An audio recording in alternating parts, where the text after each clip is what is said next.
I thought being told to be independent was just cold. But 9 years later, I learned it was a curse to make me an outsider. I entered my sister's wedding as a guest, and my mother loudly asked why the missing piece was there. I turned to leave, but the groom saw me and went pale. He realized he had been living a lie, and with one sentence, I was about to shatter their perfect picture. My name is Martha Morgan, and I learned the true cost of the word independent when I was 17 years old. It was a Tuesday evening, the kind that felt suffocatingly normal in our household. My parents sat at the mahogany dining table, the one they polished every Sunday, and told me with straight faces that they would not be contributing a single cent toward my university education. They called it a lesson in character. They said that struggling was the only way to build resilience. My father, a man who prided himself on his self-made image despite inheriting his first business loan from my grandfather, leaned back in his chair and looked me in the eye. He told me that paying for my degree would only cripple my ambition. He said I needed to hunger for success. I might have believed him if I had not watched them write a check for $5,000 earlier that same afternoon for my younger sister's summer cheerleading camp. That was the dynamic in the Morgan house. I was the experiment in austerity, and my sister was the investment, while I was told to find a job to pay for my own textbooks. She was given a brand new laptop because her old one was, in her words, too slow for streaming. When I asked for help with a deposit on a rental car to get to a scholarship interview, my mother sighed and told me to take the bus because it built fortitude.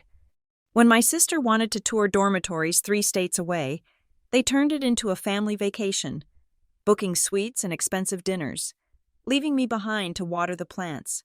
So, I took their advice. I became independent. I left home 3 days after my high school graduation. I did not wait for the summer to end. I packed one battered suitcase with everything I owned, took the $300 I had saved from babysitting, and walked out the front door. I did not look back. I did not ask for gas money. I did not ask for a blessing. For 9 years, I existed in a world they knew nothing about. I worked double shifts at a diner where the grease smell never washed out of my hair.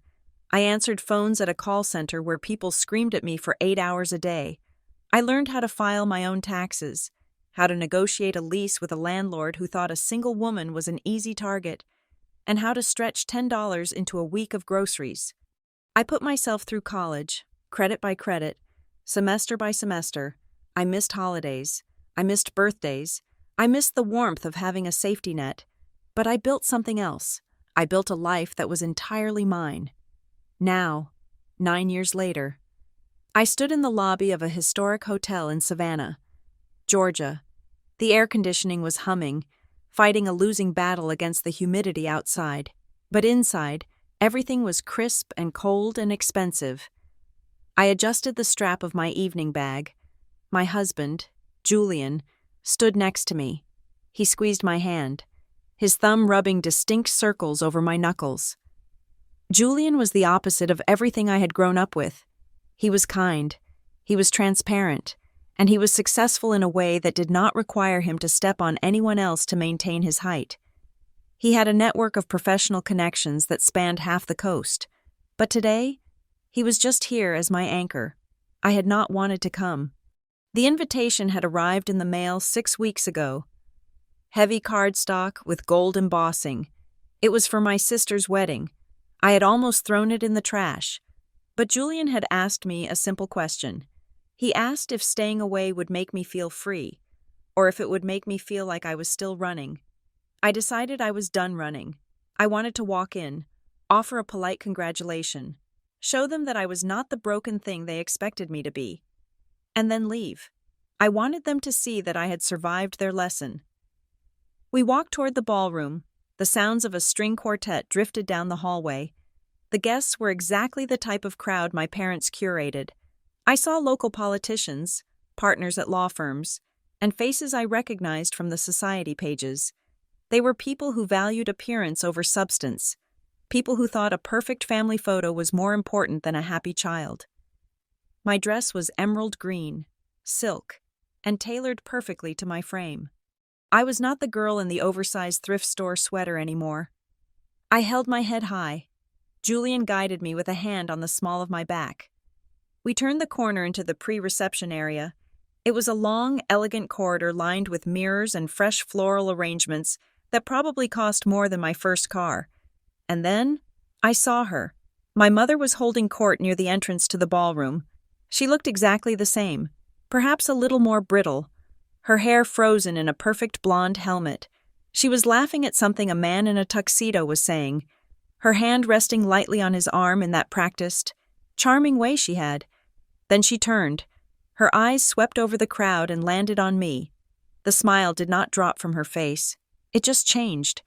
It went from warm to glacial in a fraction of a second. She excused herself from her conversation and stepped into the center of the hallway. Blocking our path, she did not lower her voice. She pitched it perfectly, loud enough to carry over the gentle music, loud enough to make heads turn. She said, "Well, look who decided to grace us with her presence. I did not know the missing piece was on the guest list." The chatter in the immediate vicinity died down. People turned. I felt the weight of their eyes. This was her superpower. She could take a neutral situation and weaponize the social pressure instantly. By calling me the missing piece, she wasn't welcoming me. She was highlighting my absence. She was painting me as the one who had abandoned them. I kept my face neutral. I had practiced this in the mirror. "Hello, Mother," I said. My voice was steady. "We came to wish the bride happiness." My sister appeared from behind my mother. She was the bride, radiant in white lace, but her expression was anything but angelic.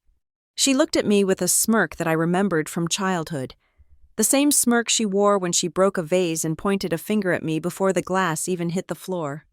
"You actually came," my sister said. She laughed, a short, sharp sound. "I told Mom you wouldn't. I told her you were too busy with your whatever it is you do. Did you run out of money? Martha? Is that why you are here?" The guests nearby were listening openly now. I could hear the whispers starting. Is that the sister? The one who ran away? The trouble child? I felt Julian stiffen beside me. He was about to speak, to defend me, but I squeezed his hand to stop him. This was my battlefield. "I am doing just fine," I said.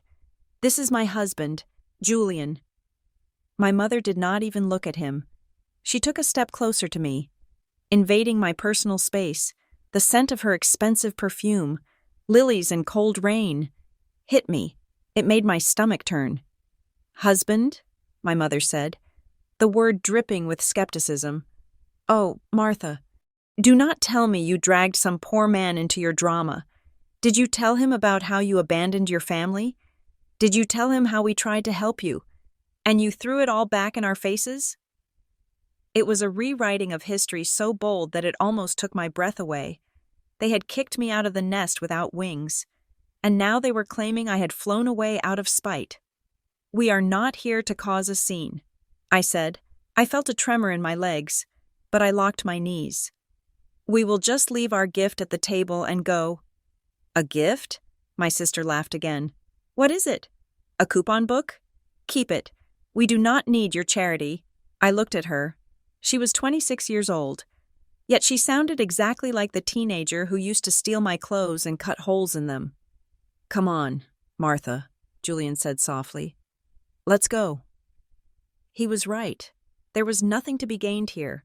I had thought I could walk in as an equal, but to them, I would always be the scapegoat.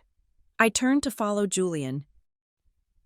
"Don't you turn your back on me," my mother hissed. Before I could take a second step, her hand shot out. Her fingers clamped around my wrist. Her grip was surprisingly strong, her nails digging into the soft skin of my inner arm. It was a physical violation that shocked me. We were in a public hallway, at a wedding, and she was physically restraining me. She pulled me close, yanking me off balance so that my face was inches from hers. The guests gasped. This was a crack in the facade, but my mother did not care. She was losing control of the narrative, and she needed to dominate me to get it back. She lowered her voice to a whisper, a sound like dry leaves skittering on pavement. "You listen to me, you ungrateful little brat. You are not going to ruin this day. You are going to smile, and you are going to apologize for being late, and you are going to sit in the back where no one can see you. I will not let you embarrass us. I will not let you show everyone that you are a failure." The pain in my wrist was sharp, but the pain in my chest was dull and old. It was the same pain I felt when I was 17. The feeling of being small, the feeling of being owned, but I was not 17 anymore. I looked at her hand on my wrist. Then I looked up into her eyes. "Let go of me," I said. I did not whisper. I spoke clearly. "You are hurting me." "I am disciplining you," she spat. "You are assaulting a guest." I corrected her. My sister stepped forward, her face twisted in anger. "Security!" she called out, waving at a man in a blazer near the elevators. "Get her out of here! She is drunk! She is crashing the wedding!" It was a lie. I had not had a drop of alcohol, but the accusation hung in the air. The security guard started walking toward us, his face stern. The guests were murmuring louder now. I was being painted as the villain in real time. The crazy sister, the intruder, the disaster. I tried to pull my arm free, but my mother dug her nails in deeper. I saw a drop of blood well up where her thumbnail pierced my skin. "Mother, stop," I said, my voice rising. "You ruin everything," she hissed. "You have always been a stain on this family." Suddenly, the double doors at the end of the hallway swung open. "What is going on out here?" The voice was male, deep, and authoritative. It cut through the tension like a knife. It was the groom. He stepped out of the ballroom suite, looking impeccable in a black tuxedo. He was adjusting his cufflinks, looking annoyed at the commotion. He had evidently been waiting inside for the grand entrance and had grown impatient with the delay. "Vanessa, your mother is screaming in the hall," he said, walking toward us. "People can hear it inside. What is the problem?" My mother released my wrist instantly. She smoothed her dress and composed her face into a mask of tragic suffering. "Oh, darling," my mother said to him, her voice trembling with fake emotion. "I am so sorry. It is just Martha. She showed up uninvited. She is causing a scene. We were just asking her to leave so she does not spoil your big moment." My sister rushed to his side, grabbing his arm. "She is jealous," she said quickly. "She came here to make me look bad. Just tell security to throw her out." The groom sighed, shaking his head. He looked down at the floor for a second, composing himself, preparing to deal with the unruly in-law he had heard so many horror stories about. "Look," he said, lifting his head to address me. "I do not know what your problem is, but today is not the day for—" He stopped. He had finally looked at me. I was rubbing my wrist where the red nail marks were throbbing. I lifted my head and met his gaze. The color drained from his face so fast it looked like he might faint. His eyes went wide, staring at me with a mixture of absolute recognition and sheer terror. He stopped walking. He stopped breathing. His mouth opened slightly, but no words came out. The silence that followed was heavy. It was not the silence of politeness.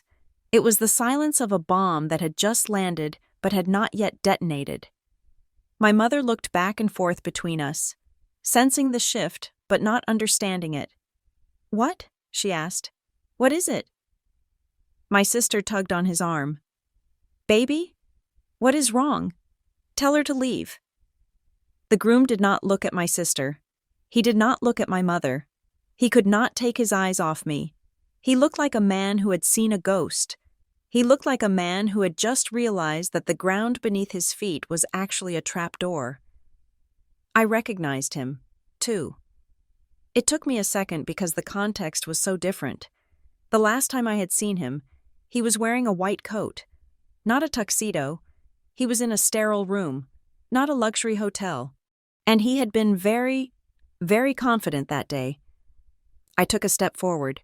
The security guard had stopped, confused by the groom's reaction. "Hello," I said. My voice was the only sound in the corridor. The groom swallowed hard. I saw his Adam's apple bob. He looked at Julian, then back at me. He looked at my sister. who was staring at him with confusion, and then he looked back at me with desperation. "You," he whispered. "Me," I confirmed. "But," he stammered, you are Martha?" "I am," I said, "and I think you and I have met before." My mother laughed nervously. "Do not be ridiculous. He has never met you. He is a prominent surgeon. He moves in circles you could only dream of." The groom did not agree with her. He did not back her up. He took a stumbling step back, as if being near me was physically dangerous. "You have to go," he said, but his voice wasn't angry. It was pleading. "Please, you have to leave." "Why?" my sister demanded, her voice shrill. "Why are you acting like this? Do you know her?" The groom looked at his bride. He looked at the woman he was about to marry, and I saw the calculation happening behind his eyes. He was trying to figure out how much I knew. He was trying to figure out if I was here for revenge, or if this was just a cosmic accident. He looked back at me.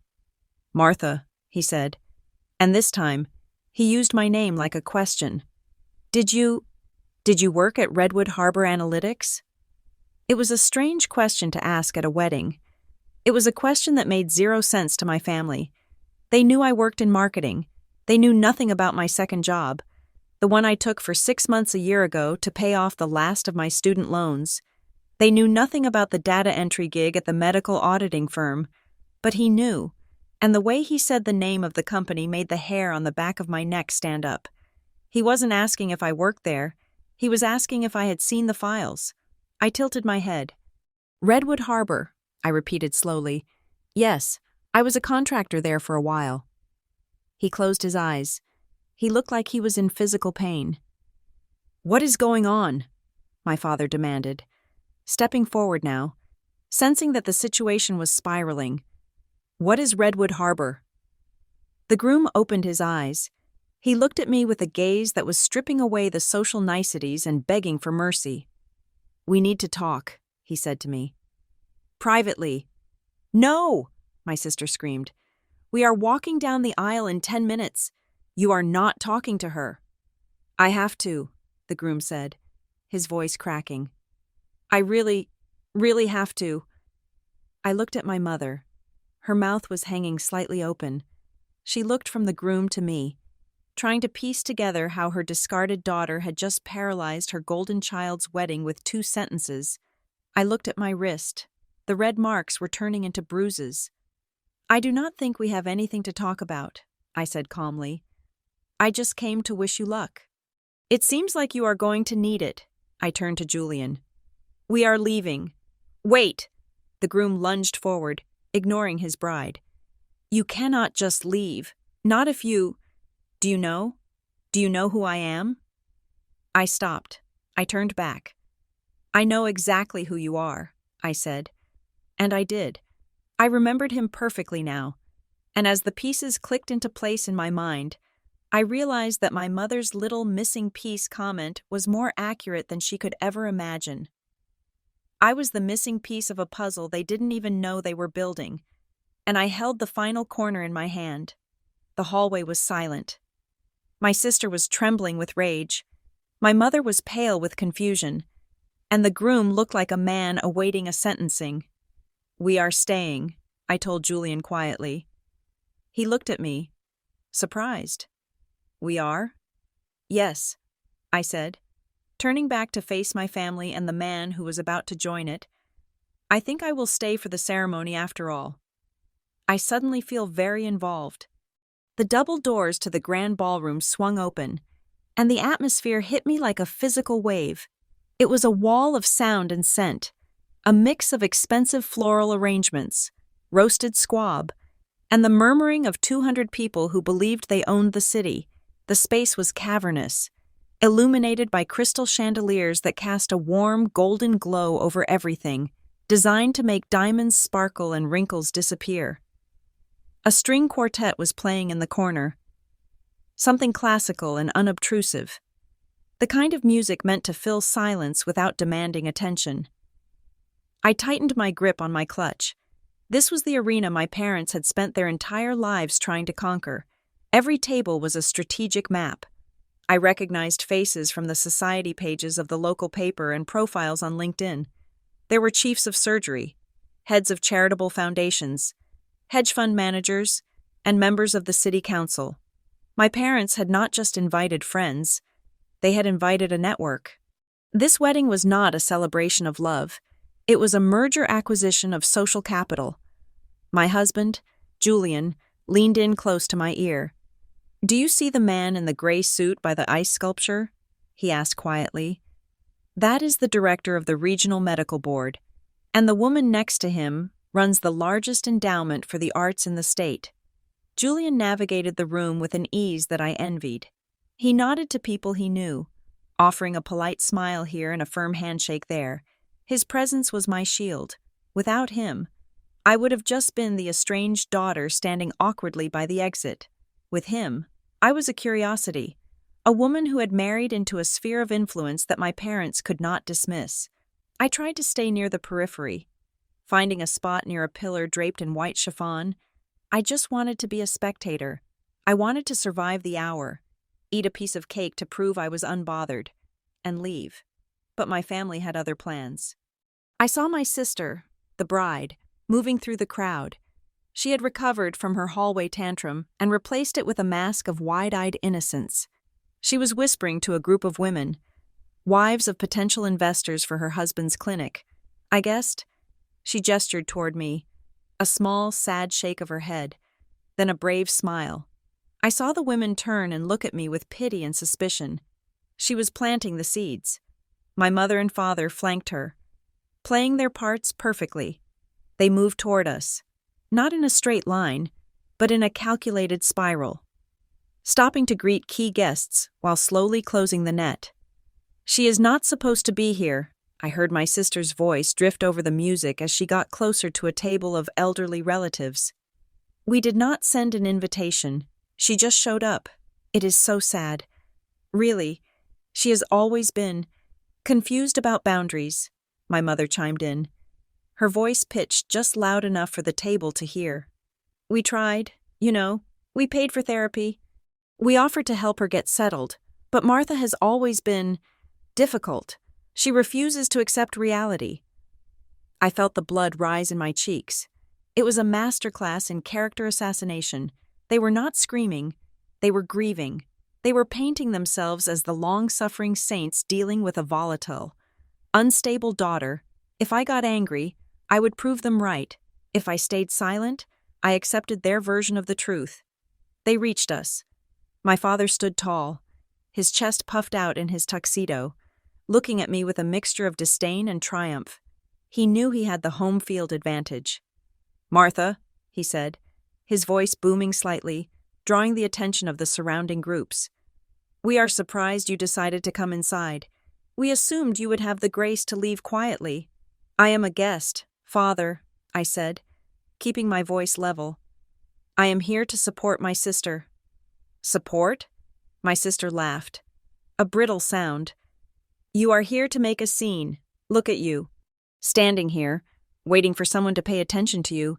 Did you tell your husband that you weren't invited? Or did you lie to him too?" Julian stepped forward, his hand resting calmly on the small of my back. "Martha received an invitation 6 weeks ago. We are SVP'd by mail. We are on the list at the door." My mother waved her hand dismissively, as if Julian's words were buzzing flies. "Oh, please, Martha probably forged it.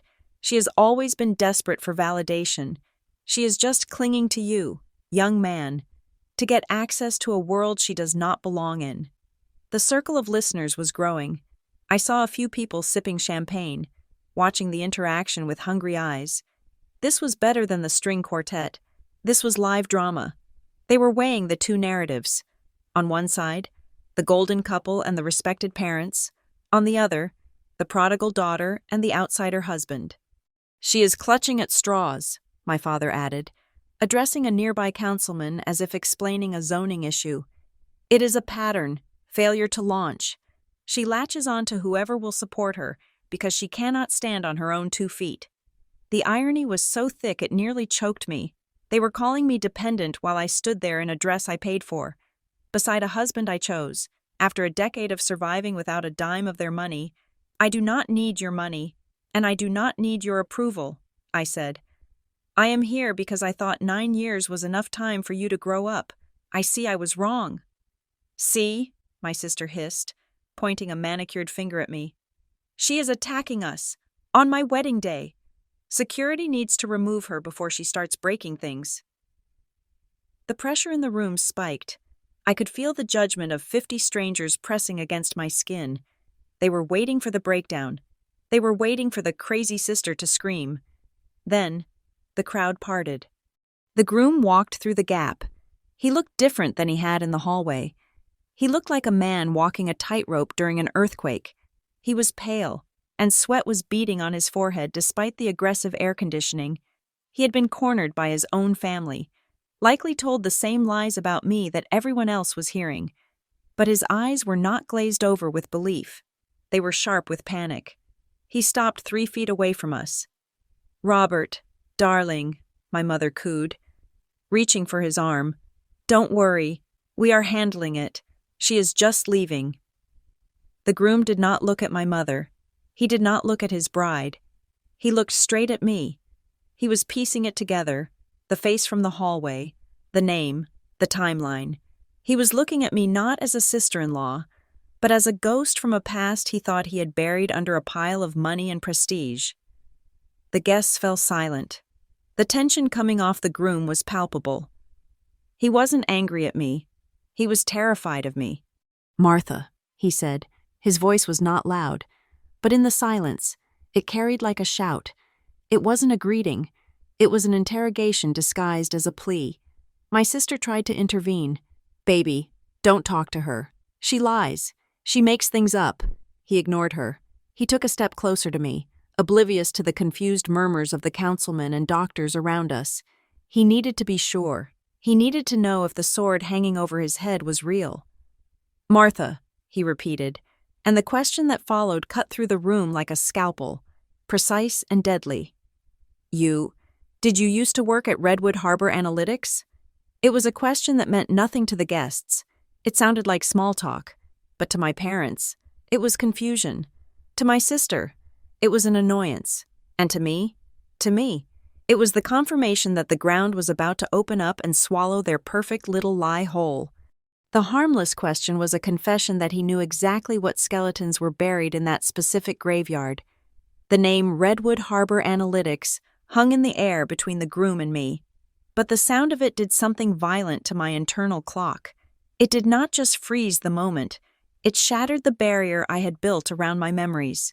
Suddenly, the scent of expensive perfume and the humidity of Savannah vanished. I was no longer standing in a ballroom surrounded by the elite. I was 17 years old again. I was back in the Midwest, where the winters were gray and endless, sitting at a dining table that felt more like a courtroom than a place to eat. It was a Tuesday in November. I remembered the date because the heating vent was rattling, a sound my father refused to fix because he said it cost too much money. We were eating roast chicken. My mother was talking about the neighbors, specifically about how the Miller family had let their lawn grow half an inch too high and how it reflected poorly on the entire street. Image, reputation, tradition. These were the gods we worshipped in that house. I had waited until dessert to ask. I had rehearsed the speech in front of my bathroom mirror for 3 weeks. I had the acceptance letter from the local community college in my pocket. I did not aim for the Ivy League. I knew better. I just wanted to get an associate degree in business administration so I could get a job that did not require a name tag. I cleared my throat and placed the letter on the table. I asked them for $2,000. That was it. Just enough to cover the first semester of tuition and books. I had a part-time job, but the minimum wage was low, and I could not cover the upfront cost alone. My father stopped chewing. He wiped his mouth with a linen napkin, took a sip of water, and looked at me with a gaze that was entirely void of affection. He did not yell. He never yelled. He simply leaned forward and delivered the verdict that would define the next decade of my life. He told me that handing me money would be a disservice. He said that true character was forged in the fire of self-reliance. He said, "Martha, we want you to be independent. I tried to argue. I tried to explain that I was not asking for a handout, just a loan. I offered to sign a contract. I offered to pay interest. My mother sighed, looking at me as if I were a stain on the tablecloth. She told me I was being manipulative.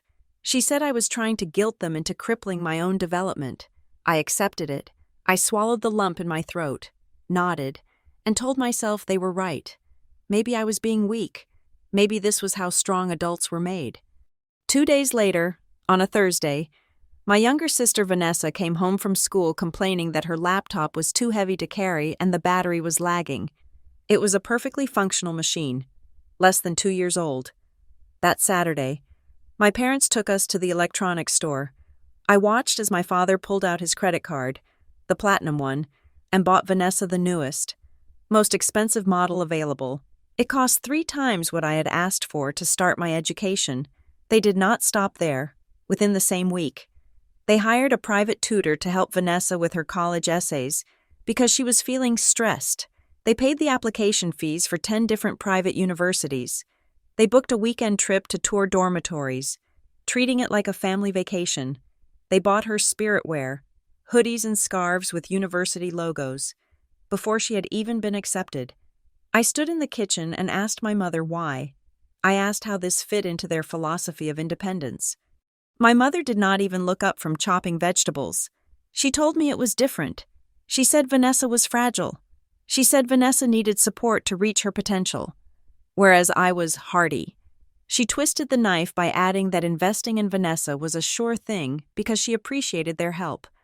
Unlike me, who always questioned them, that was the moment the dynamic shifted from negligence to active hostility. I increased my hours at the convenience store. I worked straight from school until closing. I came home smelling like floor cleaner and stale coffee. I did my homework by flashlight because I was too tired to argue about the electricity bill. Then came the rent. A month after I turned 18, while I was still in high school, my father presented me with an invoice.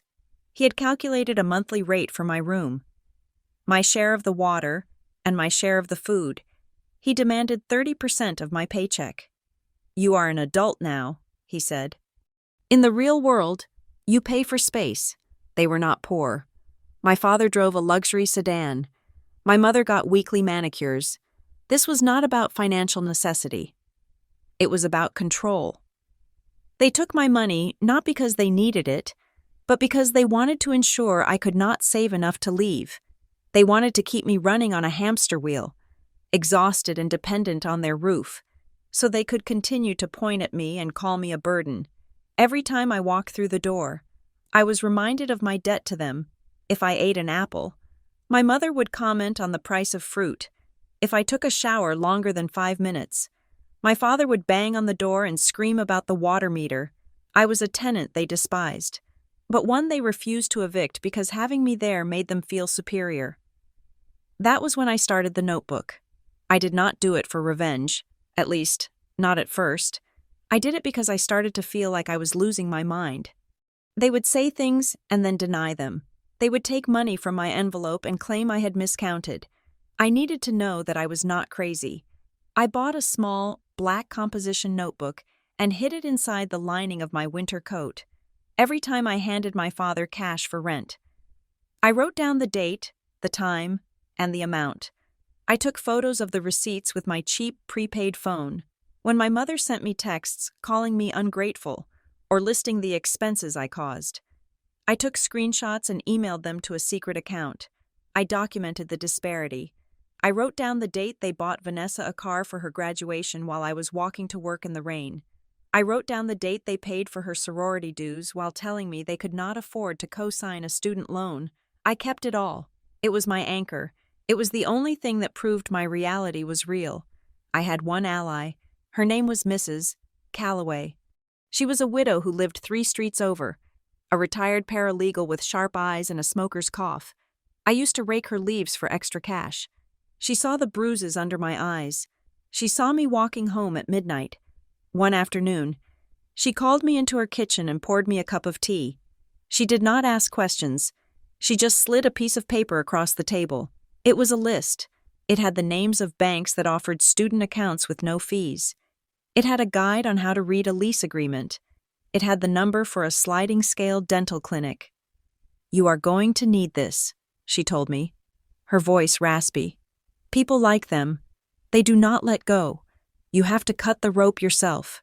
She taught me that independence was not what my parents said it was. It wasn't about suffering in silence. It was about logistics. It was about paperwork. It was about having a plan that they could not touch.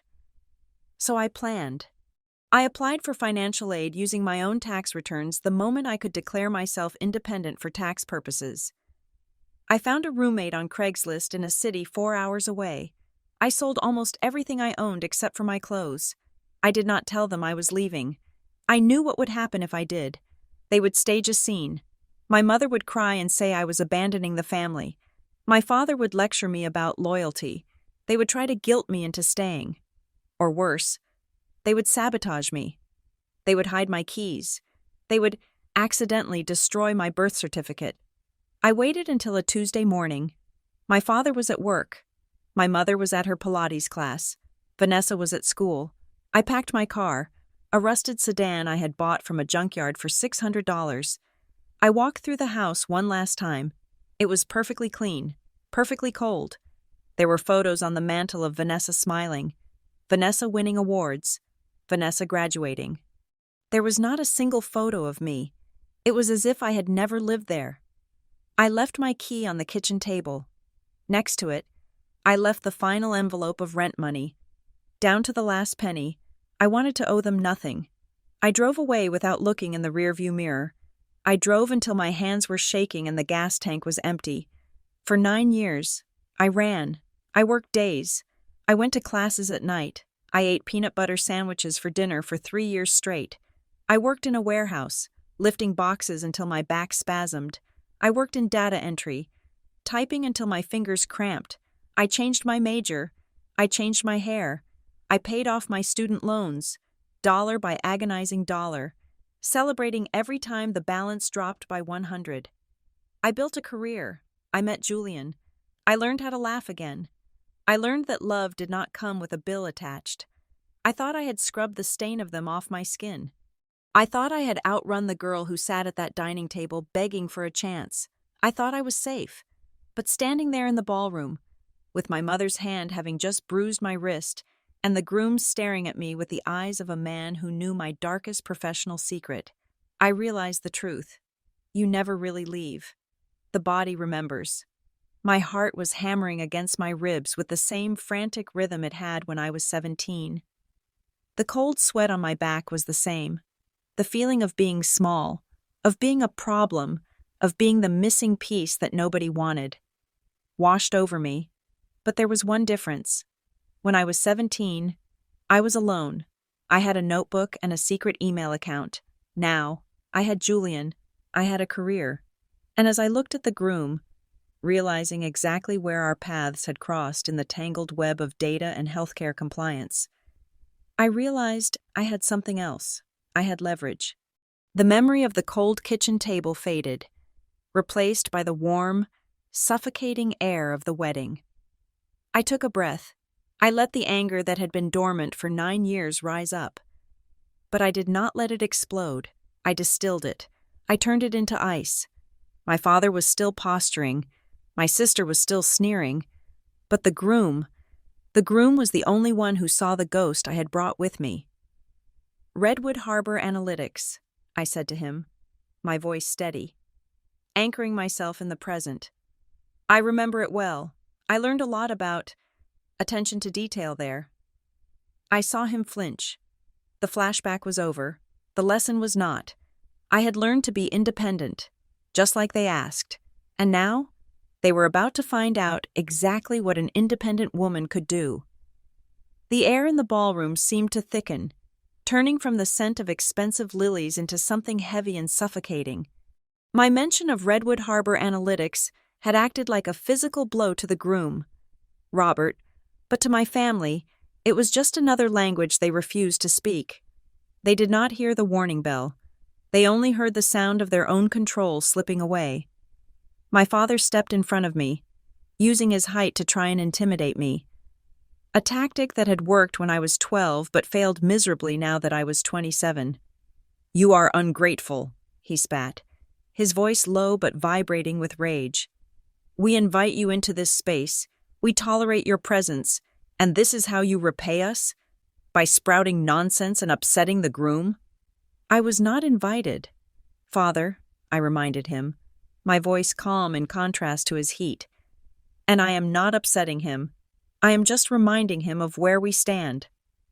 My mother moved to flank him, her face twisted into a scowl that she usually reserved for service staff who brought her the wrong order. "You are doing this on purpose," she hissed. "You have always been jealous of your sister. You could not stand that she is happy, that she found a man of status. You had to come here and splash your misery all over her big day." "Status," I repeated the word. Looking at Robert, he was still frozen. His eyes locked on mine. He looked like a man who had just realized the safety harness on his roller coaster seat was unbuckled. "Security!"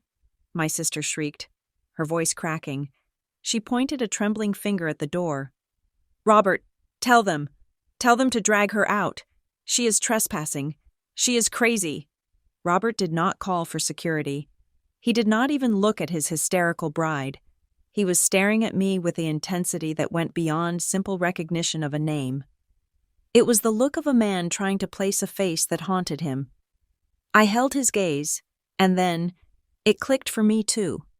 The realization hit me not like a lightning bolt, but like a slow, cold dawning. It wasn't just the data files I had seen during my contract work. I had seen him, in the flesh, recently.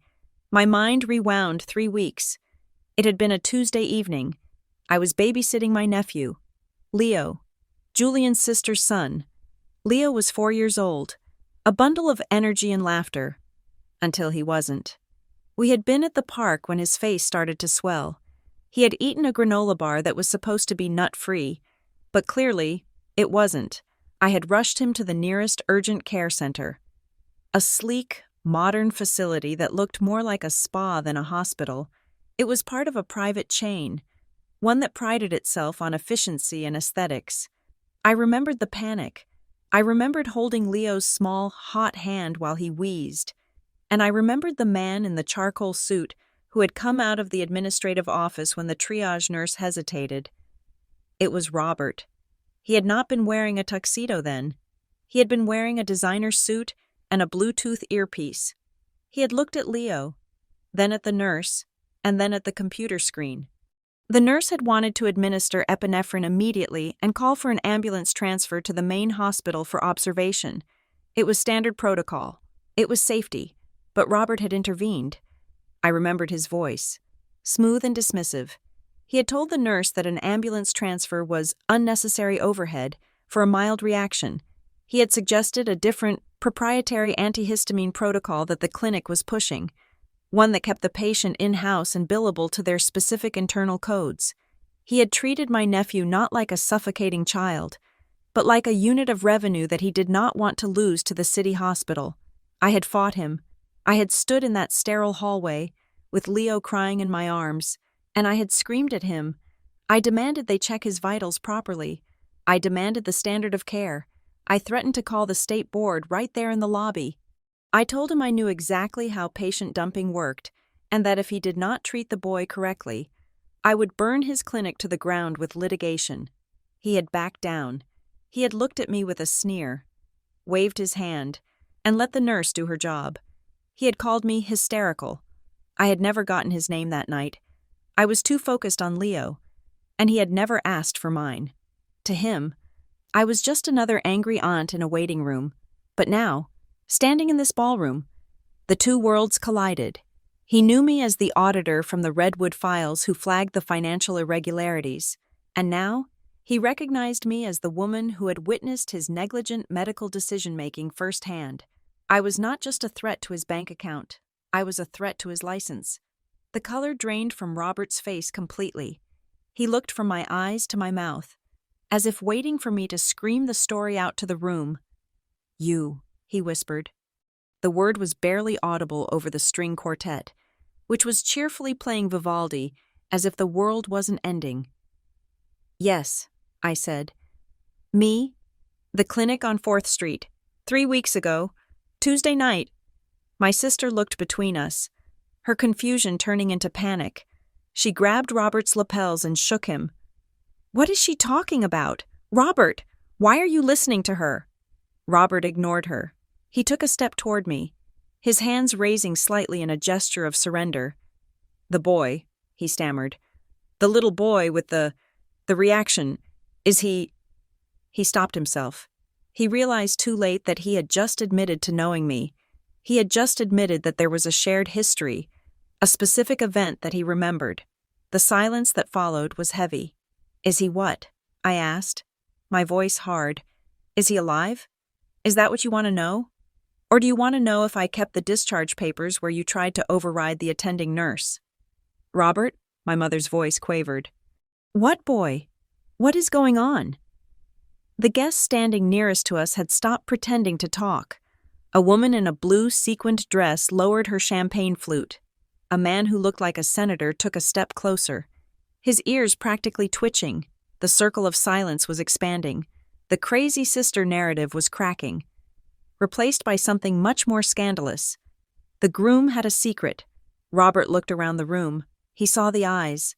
He saw the judgment. He saw the carefully constructed facade of his respectable life trembling. He couldn't finish the sentence. My sister saw him falter. She saw the fear in his eyes, and her survival instinct kicked in. She didn't know what the truth was, and she didn't care.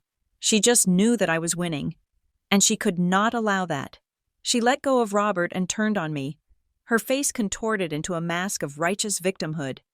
She is lying, Vanessa screamed. Do you hear her? She is making up stories. She has always been like this. She invents dramas to get attention. She looked around at the guests, pleading for validation. My sister is sick. She has a history of delusions. She is trying to ruin my husband's reputation because she is jealous that I married a doctor and she married a nobody. My father jumped in, sensing the need to reinforce the barricade. It is true, he announced, his voice booming with false authority. Martha has always had a vivid imagination. We apologize to everyone. This is a family matter, a mental health matter. A mental health matter, I repeated. Is that what we are calling it? Get out, my mother hissed, lunging forward as if she might physically push me. Leave us alone. Go back to your miserable little life and leave us be. I did not move.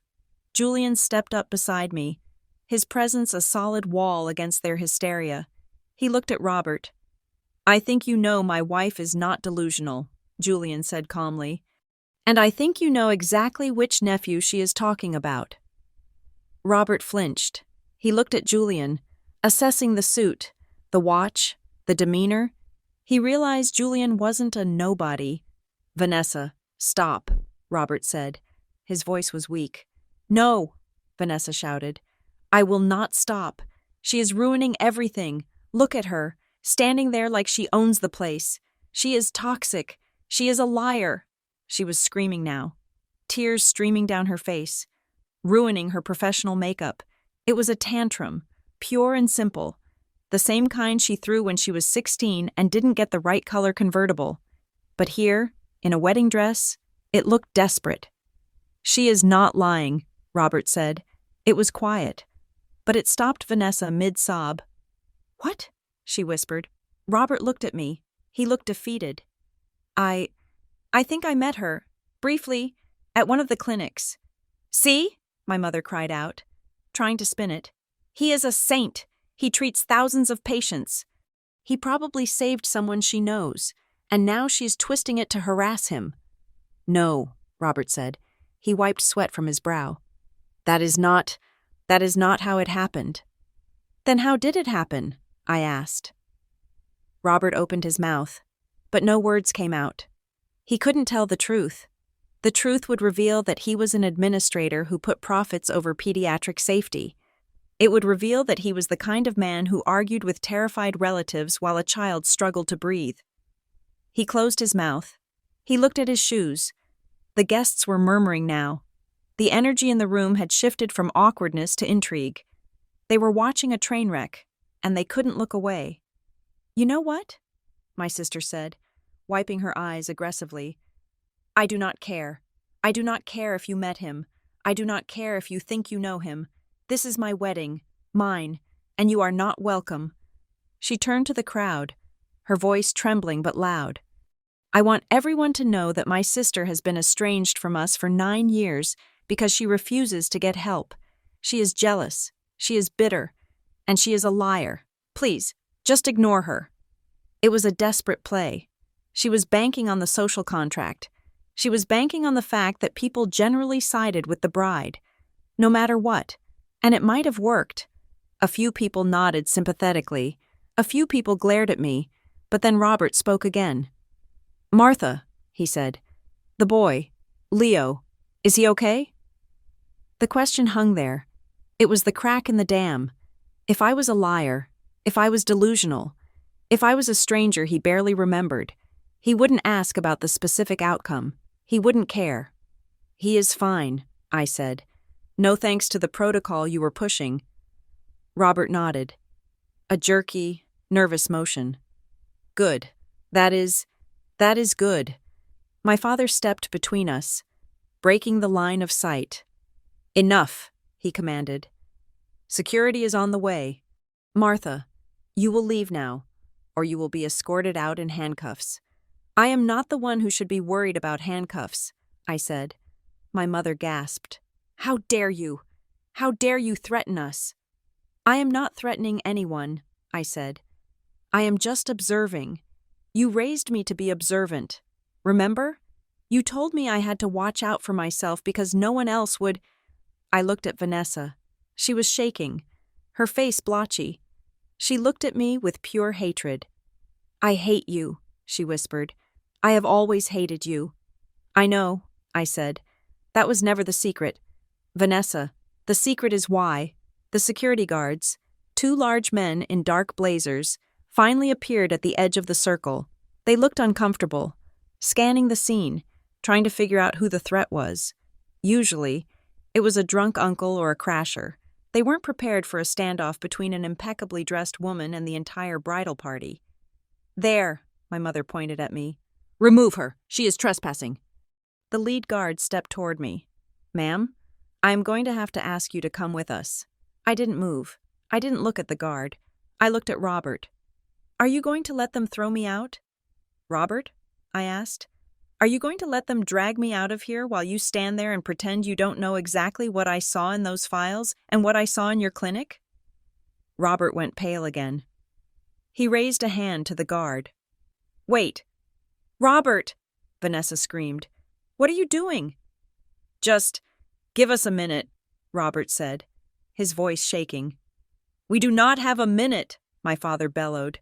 "This is absurd." But Robert wasn't looking at my father.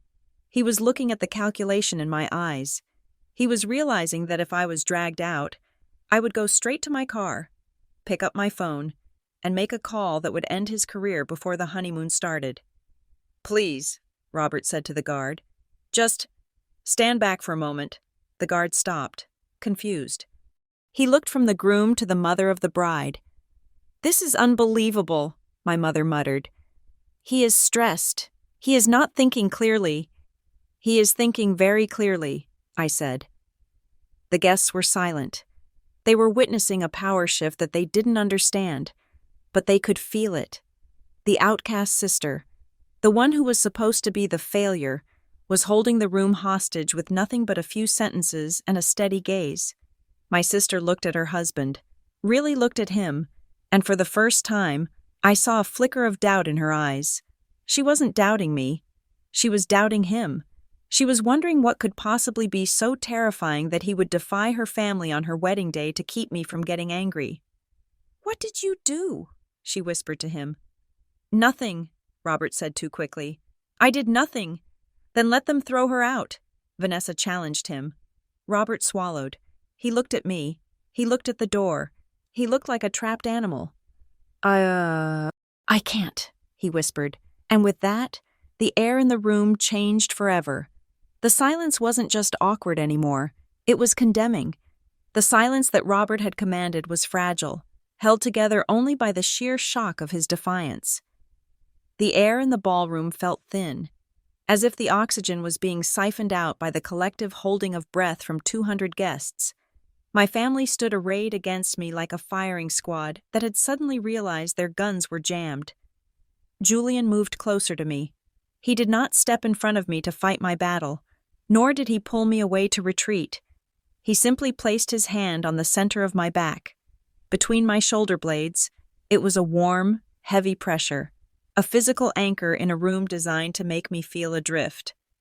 His touch reminded me that I was not the 17-year-old girl standing alone in a kitchen anymore. I was a woman with a partner who knew exactly who I was and, more importantly, who they were. My father was the first to attempt to salvage the hull of their sinking ship. He adjusted his silk tie, clearing his throat with a sound that was meant to bring the room to order. The same sound he used to silence dissent during shareholder meetings. "This is exactly what we feared," my father announced, his voice projecting to the back of the room. Addressing the crowd rather than me, he adopted a tone of sorrowful exhaustion, the weary patriarch burdened by a problem child. "We did not want to make this public.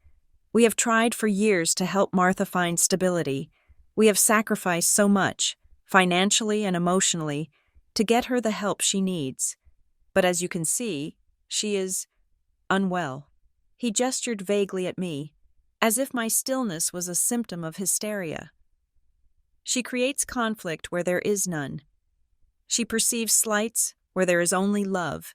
We asked her to stay away today for her own well-being, but she has chosen to force a confrontation." It was a polished performance. It hit all the right notes of concern and authority. I saw heads nodding in the crowd. People wanted to believe him. It was easier to believe that one woman was crazy than to believe that a prominent, wealthy family was cruel. I felt Julian's hand tighten slightly on my back, a silent signal of support. I looked my father in the eye. I did not raise my voice. I did not cry. I stripped every ounce of emotion from my tone until it was as flat and hard as the marble floor beneath our feet. "I am not here to argue, Father," I said. "I am not here to relive the past or to discuss your sacrifices. I came to attend a wedding. I came to see my sister get married. That is all."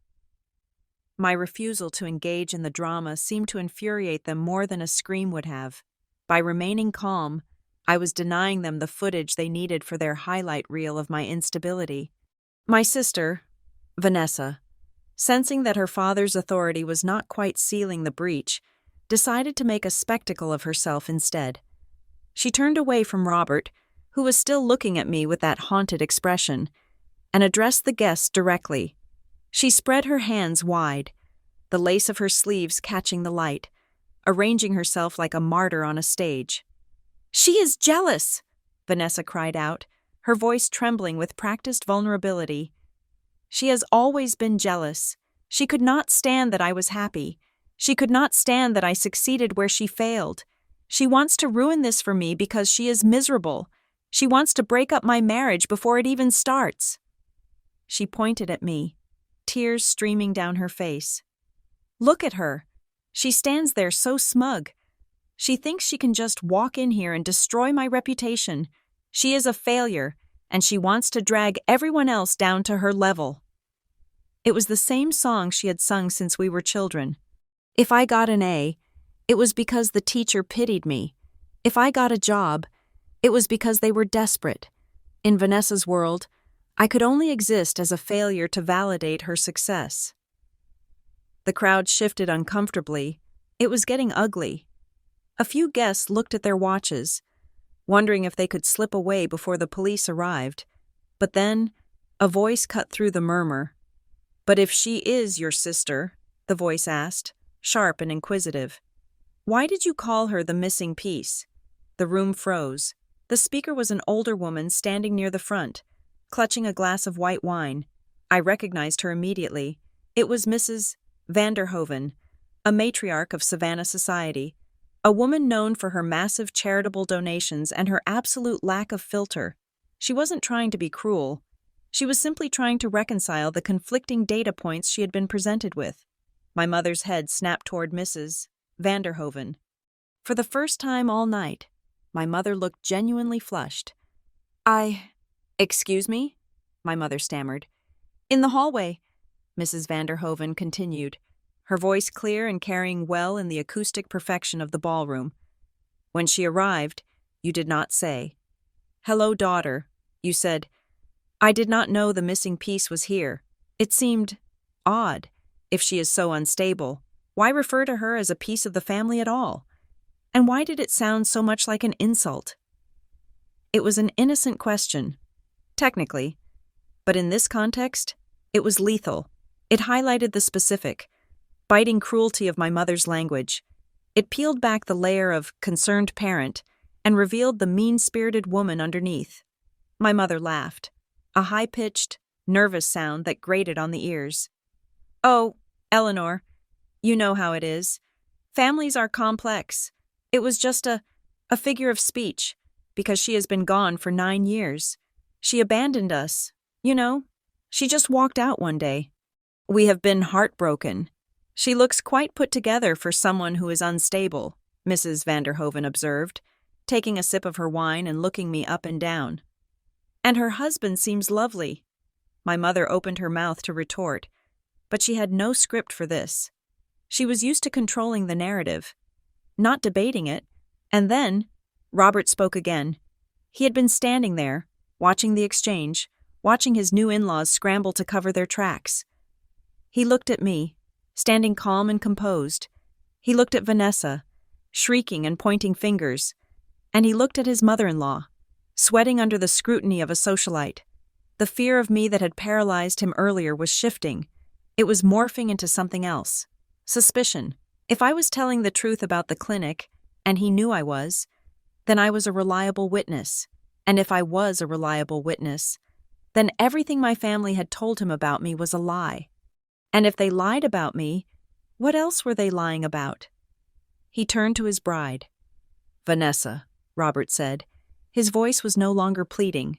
It was cold. It was the voice of a man who ran a business based on risk assessment. Vanessa wiped her eyes, thinking he was turning to comfort her. "Yes, baby? Just tell them to leave, please." "You told me she dropped out of college," Robert said. Vanessa blinked. The non sequitur threw her off balance. "What?" "You told me Martha dropped out of community college after 1 semester because she couldn't handle the pressure," Robert stated. He was looking at her with a laser focus. "You said she was uneducated, that she worked in a diner." "She did," Vanessa insisted. "She did work in a diner. I told you that." "I have a degree in business administration," I said quietly, "and I have a master's degree in data science. I graduated with honors while working full-time."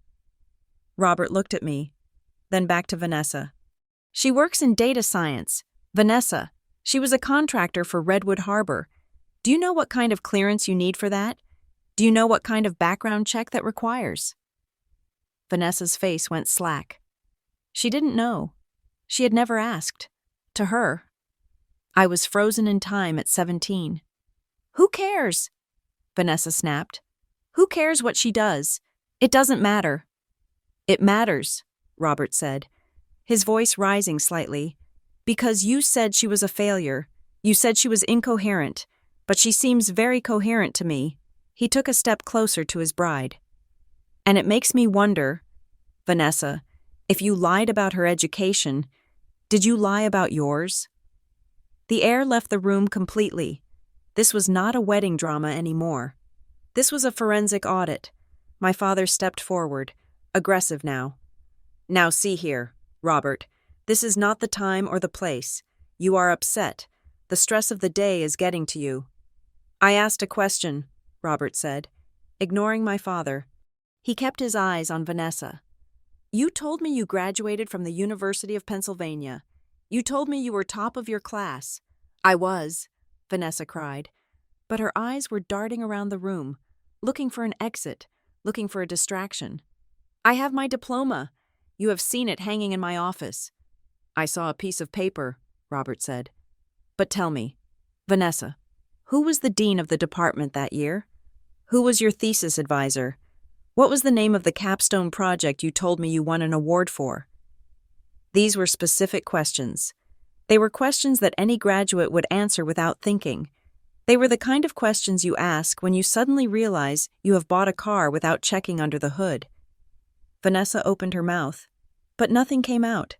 She looked at our mother. My mother looked at the floor. "Robert, please," my mother whispered. "Not here." "Answer him," I said. Vanessa spun on me, her teeth bared. "Shut up. You shut up. This is all your fault." "It is a simple question," Robert pressed. "Who was your advisor?" "Vanessa?" "I don't remember," Vanessa screamed. "It was years ago. Who remembers that? Why are you interrogating me? I am your wife." "This is a wedding," she shrieked, grabbing the front of his tuxedo jacket. "This is not a deposition. You are supposed to love me, not question me." She was unraveling, the polished, perfect girl who had been given everything, who had been supported and tutored and pushed, was cracking under the weight of 3 simple factual questions, and in that moment, looking at the terror in her eyes, I realized the true scope of the night. I had thought my parents' sin was just favoring her. I had thought they gave her everything while giving me nothing. But looking at her now, unable to answer a basic question about her own alleged achievements, I realized it was darker than that. They hadn't just helped her. They had constructed her. The laptop, the tutors, the family projects to visit dorms. It wasn't just support, it was a cover-up. They had bought her way through life. They had smoothed every edge, bribed every gatekeeper, and perhaps fabricated the very credentials she was using to marry this man. The secret wasn't that I was the black sheep. The secret was that the golden child was made of fool's gold. Robert gently peeled Vanessa's hands off his jacket. He stepped back from her, creating a physical distance that felt like a canyon. "I think," Robert said, looking at his parents who were sitting in the front row, looking horrified, "that we need to take a break. I think we need to clear the room." "No," Vanessa wailed. "No break. We are cutting the cake. We are dancing." "There will be no dancing," Robert said. His voice was flat, dead. He looked at me one last time. There was no anger in his eyes anymore. There was only a grim recognition. We were the only 2 people in the room who knew what it was like to look at a file and see that the numbers did not add up. "Martha," he said. "Stay." "I am not going anywhere," I replied.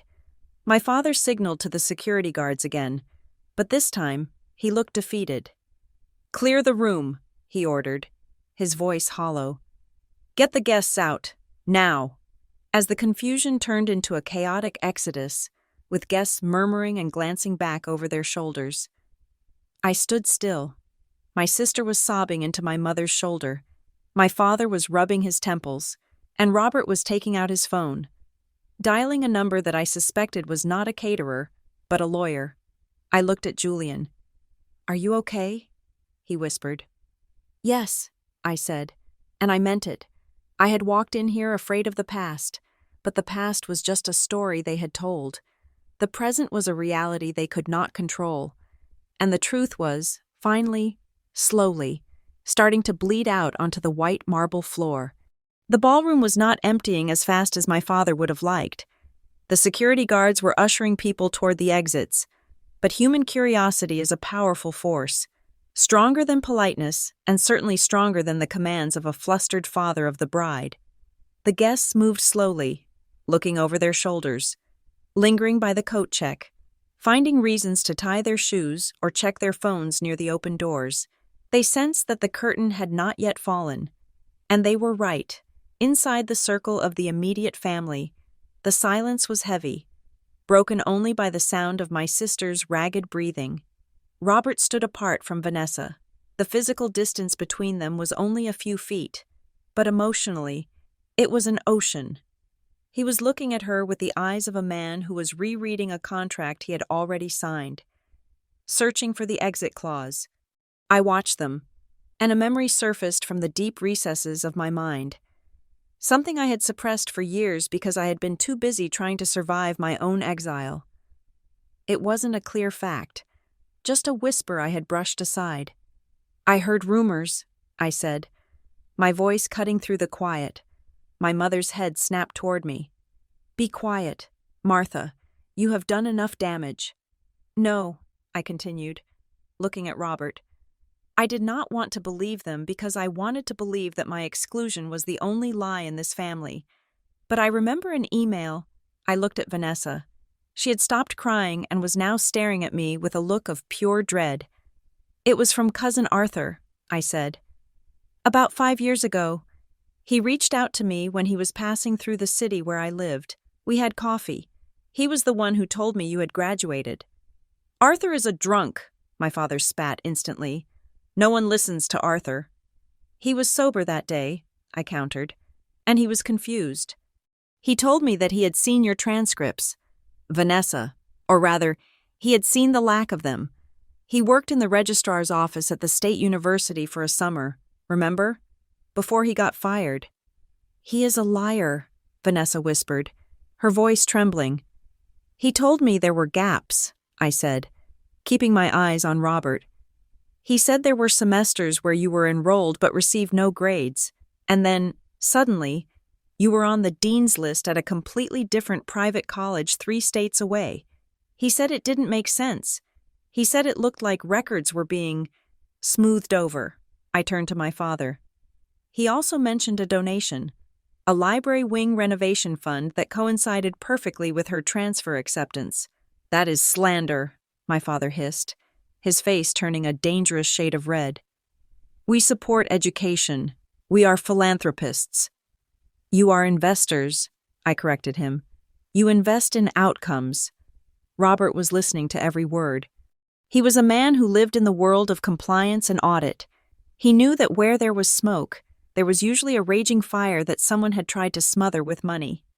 Robert, my mother pleaded, reaching out to touch his arm. He recoiled slightly, a reflex he couldn't control. Please, this is Martha being vindictive. She is jealous of Vanessa's education.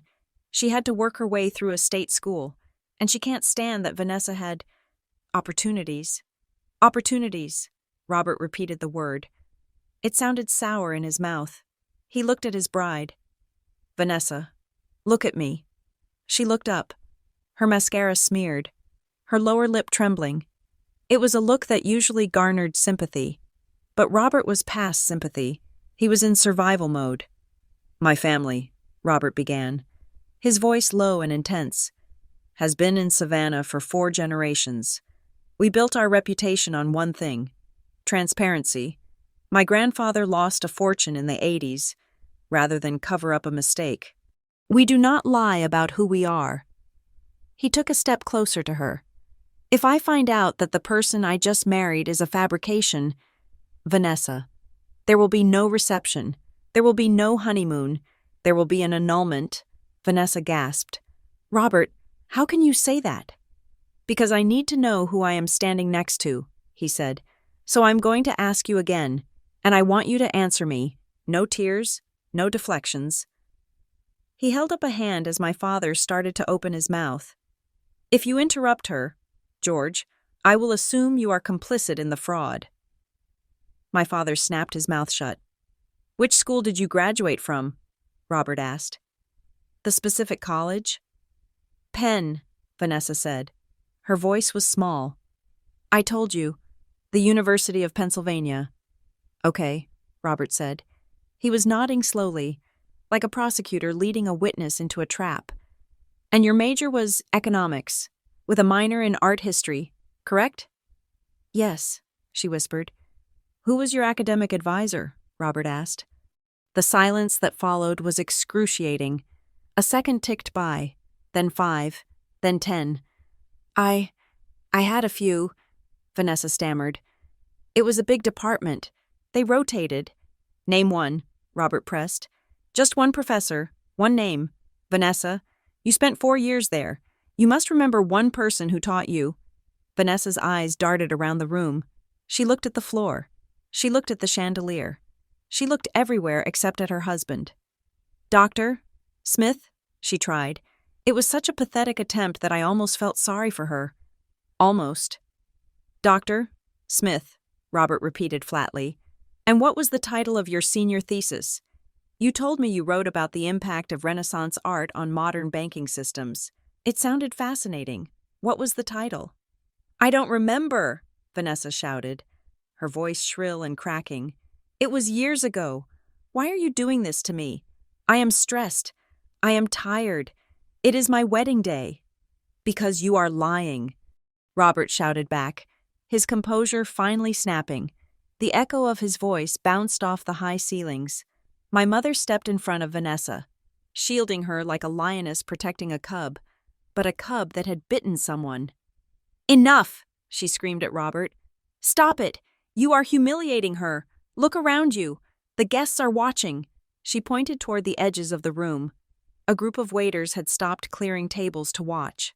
A dozen guests who had refused to leave were standing by the pillars, their phones out, likely recording. The circle was closing in. Let them watch, Robert said, breathing hard. I would rather be humiliated now than bankrupt later. He turned to me. Martha. I am here, I said. You work in data, he said. You know how to verify things. I do, I said. Do not you dare. My father warned me. Taking a step toward me, Julian shifted his weight, ready to intercept him, but I did not flinch. I am not going to do anything. Father, I said calmly, I do not need to. You are doing it all to yourselves. I looked at my sister, huddled behind our mother, weeping into her hands. I did not come here to destroy you, Vanessa. I came here to wish you well, but I will not stand here and let you paint me as the villain just so you can hide the fact that you are a fraud. I am not your shield anymore. You are a monster, Vanessa sobbed. No, I said. I am just the only person in this room who is telling the truth. Robert reached into his tuxedo pocket and pulled out his smartphone. The screen lit up, casting a pale blue glow on his face. I am going to settle this right now, Robert said. I have a friend, Jonathan Reed. He works in the admissions office at Penn. We went to prep school together. My mother's face went the color of ash. It is 8 o'clock at night, my sister said quickly. He won't answer. He will answer for me, Robert said. He unlocked the phone.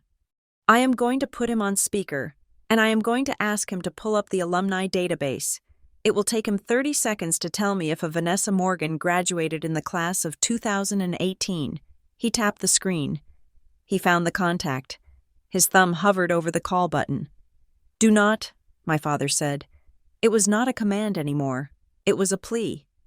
If she graduated, you have nothing to fear, Robert said.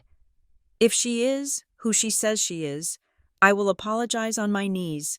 I will spend the rest of my life making it up to her. He looked at Vanessa. Tell me to call him. Vanessa, tell me I am wrong. Vanessa did not speak. She was trembling so hard her veil was shaking. Robert pressed the button. The phone began to ring. 1 ring, 2 rings. The sound was amplified in the quiet room. Suddenly, Vanessa lunged. It happened so fast that at first, I didn't understand what I was seeing. The pristine bride, the girl who had been trained in etiquette since she could walk, threw herself at her husband. She did not hug him. She clawed at his hand. No! She screamed. A feral, guttural sound that didn't sound human. She grabbed the phone from his hand, her fingernails scratching his palm.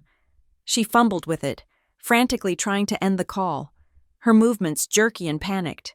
You can't! She shrieked. You can't do this to me! Not in front of everyone! Robert did not fight her for the phone. He simply let her take it.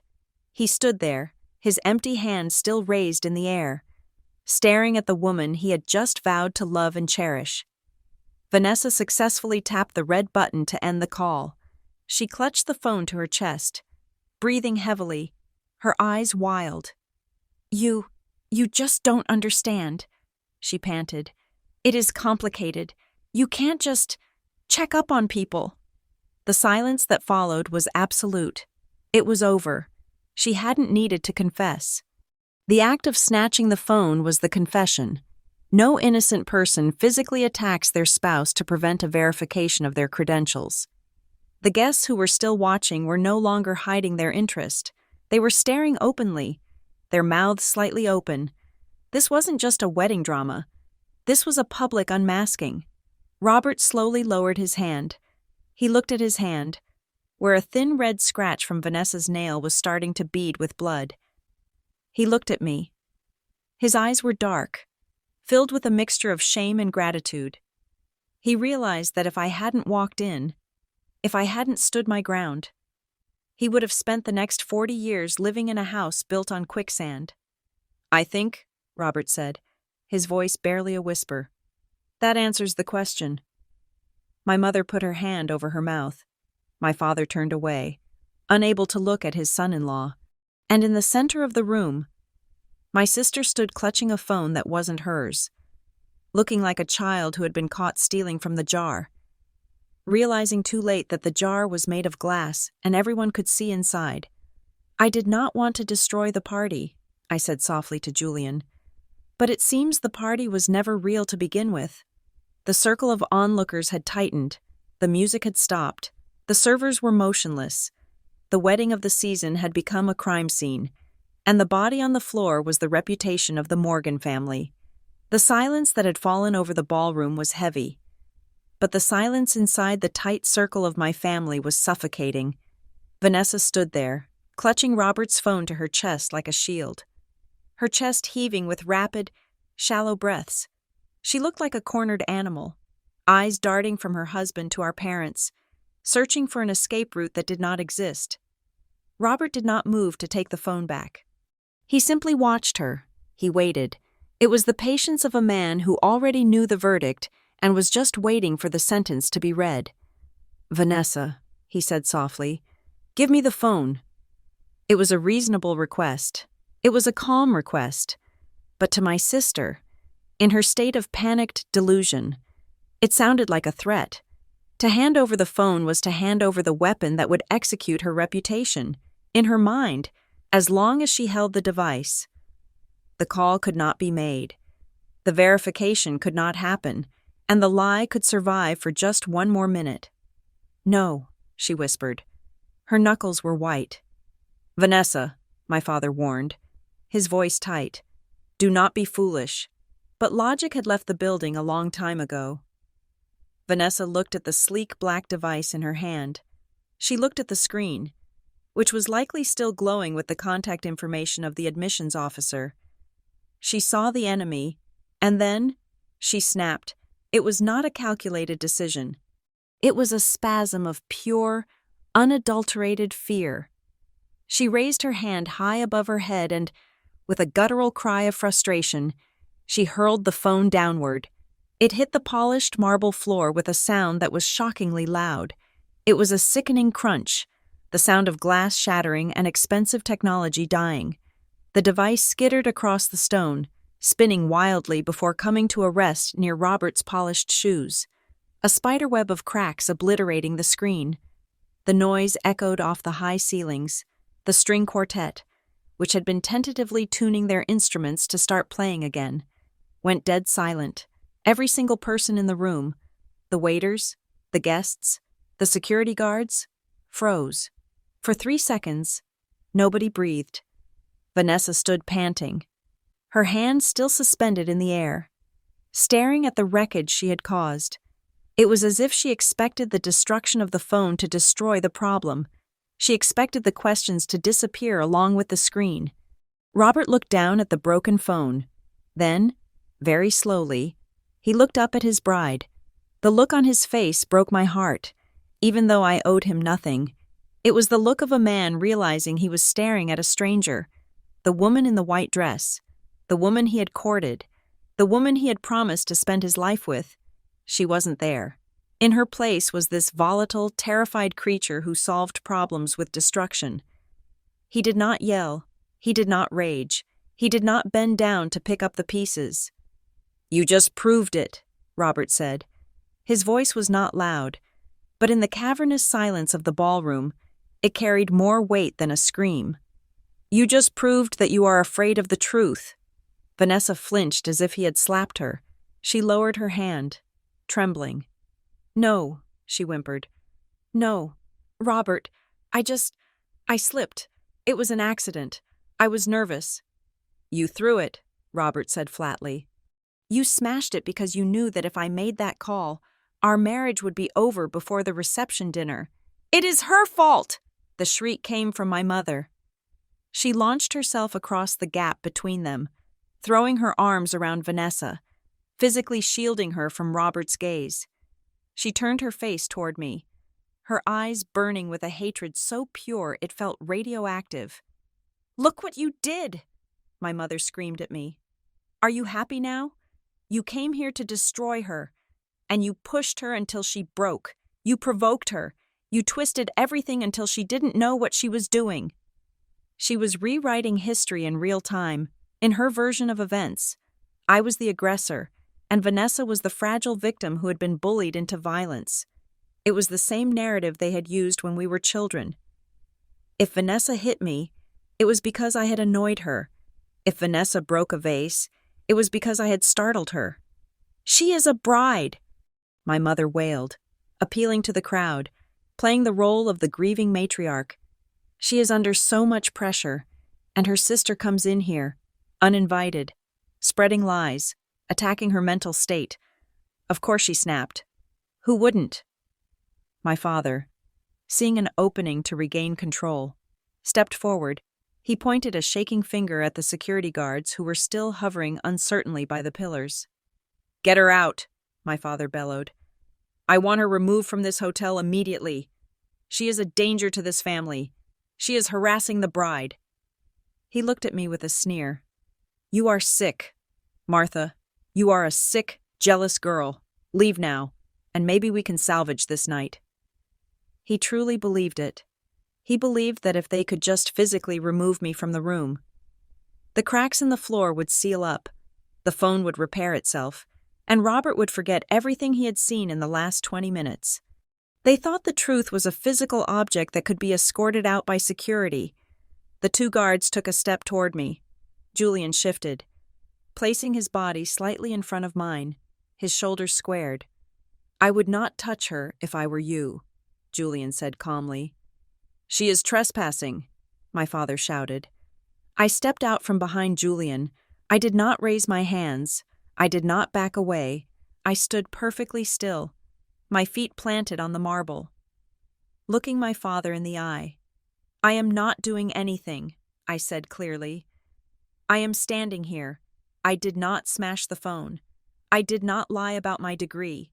I did not attack anyone. I am just a witness." "You are the cause," my sister sobbed from within the shelter of my mother's arms. "Make her go away. Daddy, make her go away." The desperation in her voice was pitiable. She was 26 years old, begging her daddy to make the bad thing disappear, just like she had when she was 6. But I was not a monster under the bed anymore. I was a mirror, and she couldn't stand her reflection. Before the guards could advance, a woman in a sharp navy suit materialized from the crowd. She wore a headset and carried a clipboard. It was the hotel's wedding coordinator, and she looked furious. "Mr. Morgan?" she said, her voice cutting through the hysteria like a razor blade. "We have a situation." My father turned to her. "Yes, my daughter is causing a disturbance. Have your men remove her." "The disturbance," the coordinator said, gesturing to the shattered phone on the floor and the sobbing bride, "is coming from your party. Sir, guests are leaving. Other hotel patrons are complaining about the screaming. We cannot have this. You need to either move this into the private suite immediately and lower your voices, or I will have to ask the police to intervene." "Police?" my mother gasped. "We are the victims here." "You are screaming in a 5-star lobby, ma'am," the coordinator said icily. "Please, decide. Suite or exit?" My father looked around. He saw the guests retreating, the waiters whispering, the utter collapse of the social event of the year. He realized he had lost the room. "We will go to the suite," my father muttered. He grabbed Vanessa's arm. "Come on. We are going upstairs. Robert, come with us." He tried to herd the group away, tried to pull the curtains close on the disaster, but Robert did not move. He was still staring at the phone. Then, he looked at me. "Robert," my sister pleaded, reaching out for him. "Please, come upstairs. We can talk. I can explain." "Explain what?" Robert asked. "Explain why you smashed my property? Explain why you can't name a single professor from your alleged university?" "Baby, please," she wept. Robert shook his head. He looked at my father. "You go. Take her upstairs. Get her some water. She is hysterical." "And you?" my father asked suspiciously. "I need a minute," Robert said. "I need air." "You are not staying here with her," my mother hissed, pointing at me. "She will poison you." "The poison is already in the system." "Victoria," Robert said, "I am just trying to find the antidote." He turned his back on them. It was a dismissal so profound that my parents were stunned into silence. They realized they had no power over him anymore. The checkbook, the status, the pressure. It all failed because he had seen the one thing they couldn't buy: the truth. My father grabbed Vanessa, who was dragging her feet, and practically hauled her toward the elevators, my mother scurrying behind them, casting venomous looks over her shoulder. The coordinator followed them, speaking rapidly into her headset. Suddenly, the center of the room was empty. It was just me, Julian, and the groom standing over the remains of a smartphone. The silence that followed was different. It wasn't tense, it was exhausted. Robert let out a long breath, his shoulders slumping. The confident, arrogant man I had met in the clinic was gone. In his place was a man who looked like he had just survived a car crash. He looked at me. "I apologize," he said, "for all of this." "You do not need to apologize to me," I said. "You are the one who was deceived." He nodded slowly. He kicked a piece of glass with the toe of his shoe. Then he looked up, and his eyes were sharp again. The auditor was back. "Martha," he said, "can I ask you something? Privately?" Julian looked at me. I nodded. "It is okay." Julian stepped back a few paces, giving us a circle of privacy, but keeping his eyes on Robert. Robert stepped closer. He lowered his voice so that even the nearby waiters couldn't hear. "When you left," he said, 9 years ago, you said you just walked out." "I did," I said. "People who walk out, people who survive the way you clearly have, they usually take insurance," Robert said. He was watching my face closely. "They keep receipts. They keep records." I felt a chill go down my spine. He was smart. He knew exactly how the game was played because he played it himself in his business dealings. He knew that you didn't go to war without ammunition. "Why do you ask?" I replied, matching his quiet tone. "Because they are going to spin this," Robert said. "As soon as they get upstairs, they are going to come up with a story. They are going to say I am stressed, you are crazy, and Vanessa had a panic attack. They are going to try to bury the truth about her degree and the money.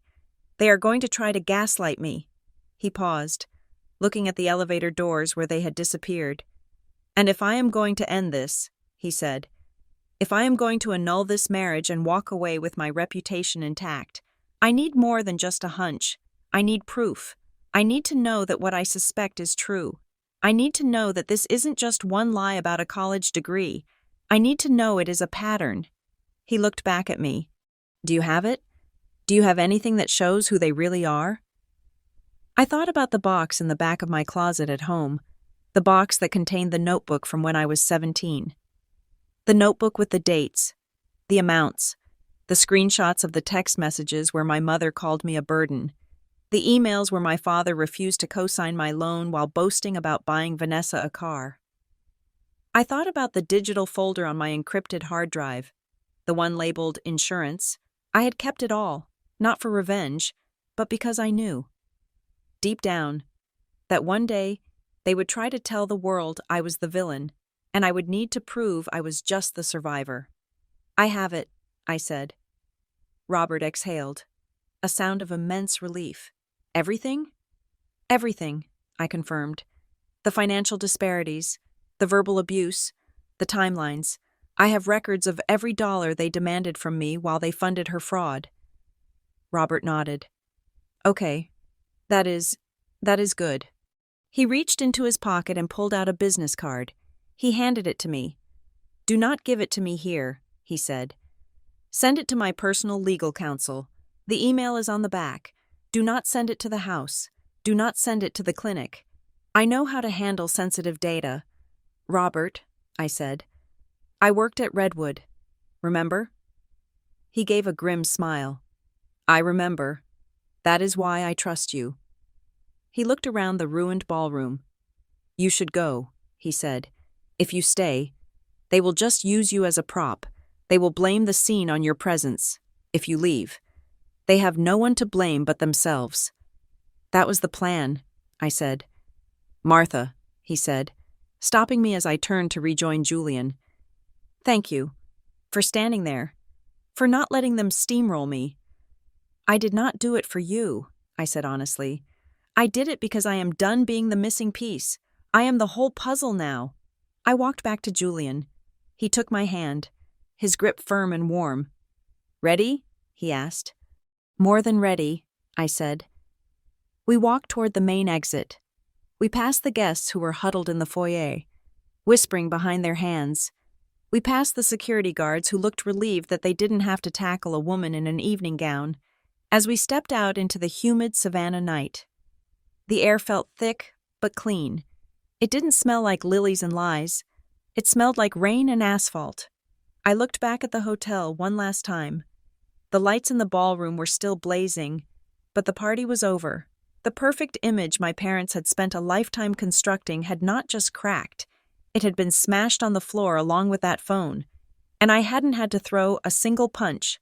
I just had to show up and refuse to disappear. What now? Julian asked, as the valet brought our car around. Now, I said, getting into the passenger seat and feeling lighter than I had in 9 years. Now we go home, and tomorrow, I send an email. We drove away, leaving the chaos behind us.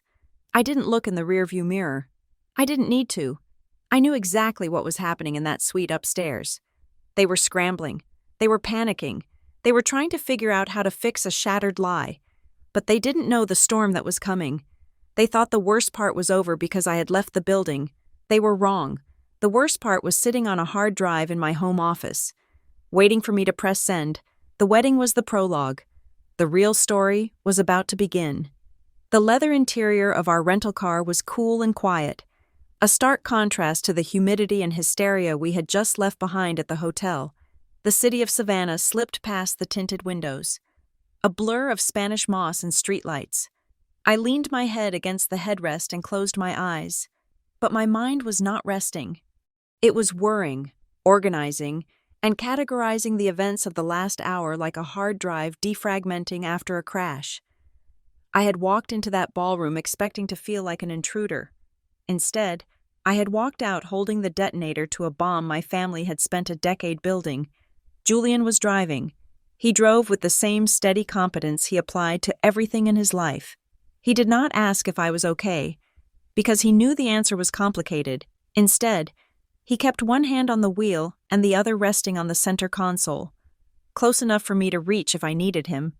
His phone, mounted on the dashboard, buzzed. It was a sharp, aggressive vibration that cut through the silence. Julian glanced at the screen, his eyebrows pulled together. It is a message from Marcus, Julian said. He is the compliance officer at Ascendancy Healthcare. That is the parent company that oversees the network Robert operates. I opened my eyes. Ascendancy? That is a massive conglomerate.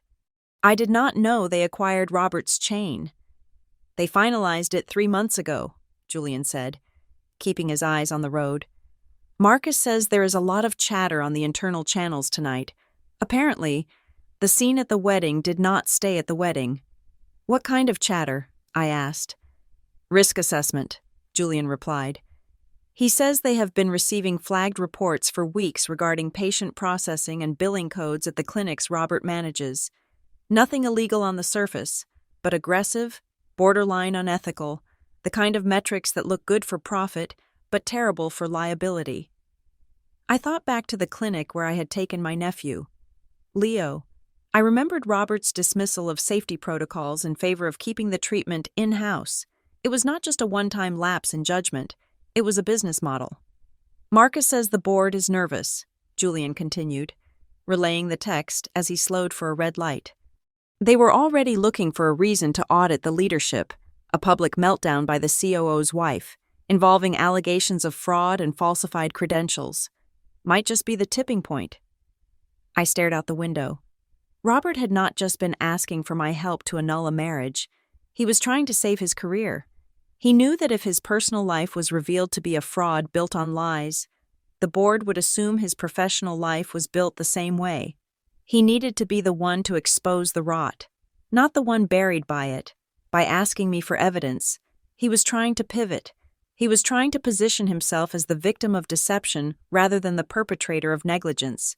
It was a cold, calculated move, and I respected it. My own phone vibrated in my clutch. Then it vibrated again, and again, a cascade of notifications. I picked it up. The screen was full of messages from family members I had not spoken to in years. Cousins, aunts, people who had sat in that ballroom and watched the spectacle. I opened a group chat that I had been added to by a well-meaning cousin named Sarah. "I am so sorry about tonight." Sarah wrote, "I hope you get the help you need." Martha, "Your mom sounded devastated on the phone just now." I frowned and scrolled up. There was a screenshot of a Facebook post my mother had made 5 minutes ago. It was a picture of her and Vanessa, looking tearful but brave. The caption read, "Please pray for our family tonight. Mental illness is a silent struggle, and sometimes it breaks our hearts in public. We love our daughter Martha, despite her instability, and we ask for privacy as we try to get her back into treatment. The wedding is paused while we care for our fragile child." I felt a cold burn in the center of my chest. They were doing it. They were spinning the narrative before the guests even got home. They were painting me as the crazy sister who had suffered a psychotic break, and themselves as the saints who were pausing their joy to care for me. They were using my instability to explain away Vanessa's behavior, the smashed phone, and the sudden end to the party. If I stayed silent, this would become the truth. In 24 hours, the story would be cemented. I would be the villain, and Vanessa would be the victim who had her special day ruined by her deranged sister. Robert would be pressured to reconcile, to support the family in this difficult time. "They are already lying," I said to Julian. "They are telling everyone I had a breakdown." Julian tightened his grip on the steering wheel. "Do you want me to call Marcus? We can issue a statement." "No," I said. "A statement is just words. They have had 30 years of practice with words. They can out-talk me. They can out-cry me." I reached into my bag and pulled out my laptop. I had brought it because I never traveled without it, a habit formed from years of needing to be ready to work at a moment's notice. "I do not want to fight them with words," I said. Opening the device, the blue light of the screen illuminated the dark car. "I want to fight them with data." "You are going to send the file," Julian stated. It wasn't a question. "I have to," I said. "This is not revenge. Julian, if I do this for revenge, I am just playing their game. I am doing this for protection. I am building a wall that they cannot climb over." I navigated to the encrypted folder on my hard drive. It was simply labeled Archive. I had not opened it in 2 years.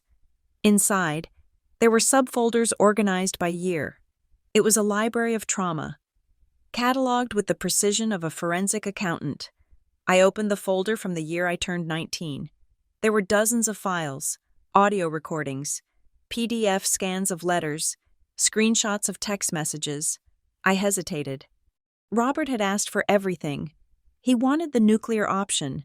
He wanted to bury them under an avalanche of proof. But if I sent everything, I would be exposing the deepest, most painful parts of my life to a man I barely knew and his legal team. I would be showing them the vulnerable girl I used to be. "Strategy," I whispered to myself, "not emotion." Strategy. I did not need to show them my pain. I needed to show them the pattern. I needed to prove three things: financial coercion, a history of fabrication, and the deliberate construction of Vanessa's false reality. I selected 3 files. The first was a voicemail from my mother, dated 7 years ago. I put on my headphones to verify it. "Martha, do not you dare ignore me," her voice hissed through the recording, stripped of the charm she used in public. "I do not care if you have rent to pay. Your sister needs that deposit for her study abroad program. We are transferring the funds from the joint account. If you try to stop it, I will tell the bank you committed fraud. You are nothing without us. Remember that. You exist because we allow it." It was brutal. It was explicit. It proved they raided my meager savings to fund Vanessa's luxury, and it proved they used threats to keep me silent. The second file was a scanned letter from my father to the dean of admissions at a private college, the one Vanessa had transferred to after failing at the state university. I had found it in the trash when I was home for Christmas one year, pieced it back together, and scanned it. In the letter, my father explicitly offered a generous donation to the capital campaign in exchange for consideration regarding the irregularities in Vanessa's previous transcript. It was a smoking gun. It proved that her education was bought, not earned. The third file was a series of text messages from Vanessa herself. "Mom said you are not coming for Thanksgiving." The text read, "Good. Nobody wants you here anyway. You just bring everyone down with your cheap clothes and your depressing job. By the way, I told Robert that you are in rehab, so if he asks, just don't answer the phone. Do not ruin my image." I stared at the screen. That text was from 6 months ago. It proved the lie about my mental health was premeditated. It proved Vanessa was an active participant in the deception, not just a passive beneficiary. 3 files, money, fraud, malice. It was enough. It was a sterile, irrefutable cross-section of the Morgan family dynamic. I opened my email client. I typed in the address Robert had given me. It was a direct line to his personal counsel, a high-powered attorney named Silverman. Subject: evidence regarding Morgan family background and character verification. Confidential. I typed a short body for the email. "Mr. Silverman, at the request of your client, Robert, I am providing the attached documentation to clarify the context of the events that transpired this evening. These records demonstrate a long-standing pattern of financial manipulation, academic fraud regarding Vanessa Morgan, and a concerted effort to fabricate narratives regarding my own mental health to conceal family misconduct. I am not asking for action. I am simply providing the data so your client can make informed decisions based on reality, not the fiction my parents are currently broadcasting. Regards, Martha Morgan." I attached the 3 files. The progress bar moved across the screen. 20%, 50%, 80%. "Julian," I said, "I am sending it." "Send it," he said. "Shut it down." I hit send. The email whooshed away. I sat back in the seat. I expected to feel guilty. I had been conditioned for 27 years to protect the family secrets, to swallow the poison so they could look healthy. Breaking that conditioning felt like breaking a bone, but as the seconds ticked by, the guilt did not come. Instead, I felt a strange, cool lightness. It was the feeling of dropping a heavy backpack after a 10-mile hike. I was not the crazy sister anymore. I was the whistleblower. 10 minutes passed in silence. We were nearing the outskirts of our neighborhood. The notification sound on Julian's phone chimed again. He glanced at it, then he looked at me, a grim smile touching the corners of his mouth. "Marcus just sent an update," Julian said. "And?" "The wedding is officially off," Julian said. "Not paused, off. The venue staff has been told to pack up. The guests have been sent home." He paused, reading the rest of the text. "And Robert's legal team has already issued a freeze on the prenuptial assets. They are launching a full internal review of Vanessa's background. Marcus says the phrase, fraudulent inducement, is being thrown around." I looked out the window at the passing houses. I imagined the scene back at the hotel suite. My mother screaming, my father trying to bully a lawyer on the phone, Vanessa realizing that smashing a phone could not smash the truth. For the first time in 9 years, they were facing consequences that they could not buy their way out of. "Are you okay?" Julian asked again. "Yes," I said, and this time it was a different kind of yes. It was not the yes of survival. It was the yes of someone who had finally stopped running. "I am not happy that they are destroyed," I said, watching the streetlights flicker by. "I do not take pleasure in their pain, but I am relieved that I am no longer the container for it." "You protected yourself," Julian said. "That is what matters." "I did," I whispered. I closed my laptop. The blue light faded, plunging the car back into darkness. My parents were telling the world I was unstable. They were writing a tragedy with me as the villain.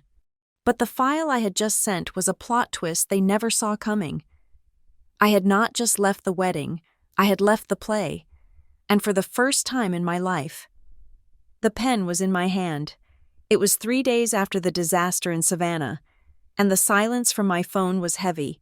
I had blocked their numbers, blocked their emails, and filtered their social media profiles into a digital void where I did not have to see them. I thought I had built a fortress they could not breach. I was wrong. I was sitting at my desk at Veridian Systems, a mid-sized data security firm where I worked as a senior analyst. It was a Tuesday morning.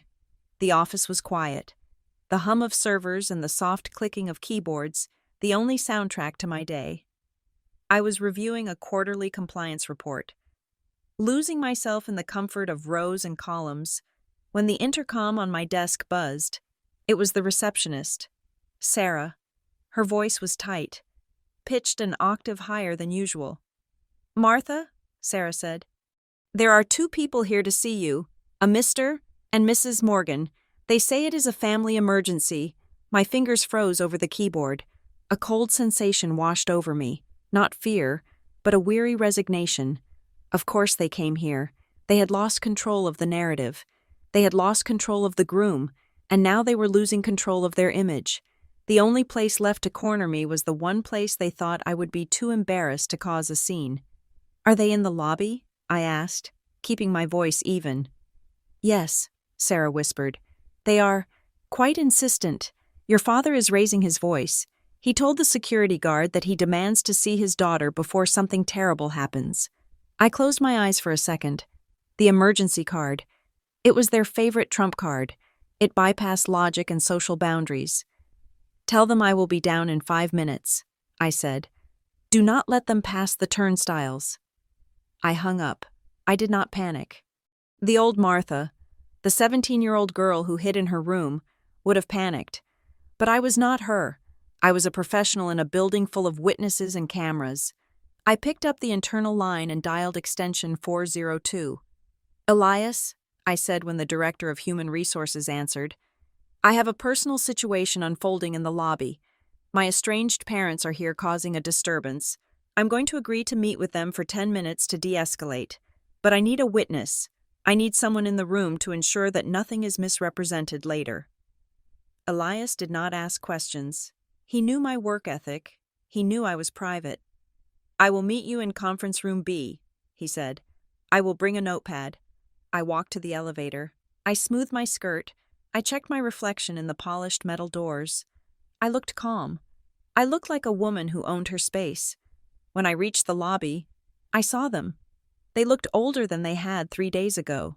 My father was wearing a suit, but his tie was slightly askew, a detail he never would have tolerated before. My mother was wearing dark sunglasses indoors. Clutching her purse with white-knuckled intensity, they were pacing near the security desk, looking at the young guard with a mixture of disdain and desperation. When they saw me, my mother let out a small, theatrical cry. "Martha," she called out, stepping forward. "Oh, thank God. We have been so worried. Why are you not answering your phone?" She reached for me, expecting a hug, expecting the public performance of reconciliation. I stepped back, out of her reach. "We are not doing this here," I said. My voice was low, devoid of warmth. "If you want to talk, we will go to a conference room. If you make a scene, Security will escort you out. Choose. My father's jaw tightened. He looked at the security guard, then at me. He saw the resolve in my eyes. Fine, he snapped. Somewhere private. I led them down the hallway to conference room B.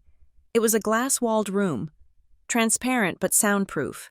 Elias was already there, sitting at the far end of the long table, a notebook open in front of him. My parents stopped at the door. "Who is this?" my father demanded. "We need to speak with our daughter alone. This is a family matter." "This is Elias Vance, our HR director," I said, holding the door open. "He is here to observe. If you want to talk to me, he stays. If you want him to leave, I leave with him." My mother looked at Elias, then at me.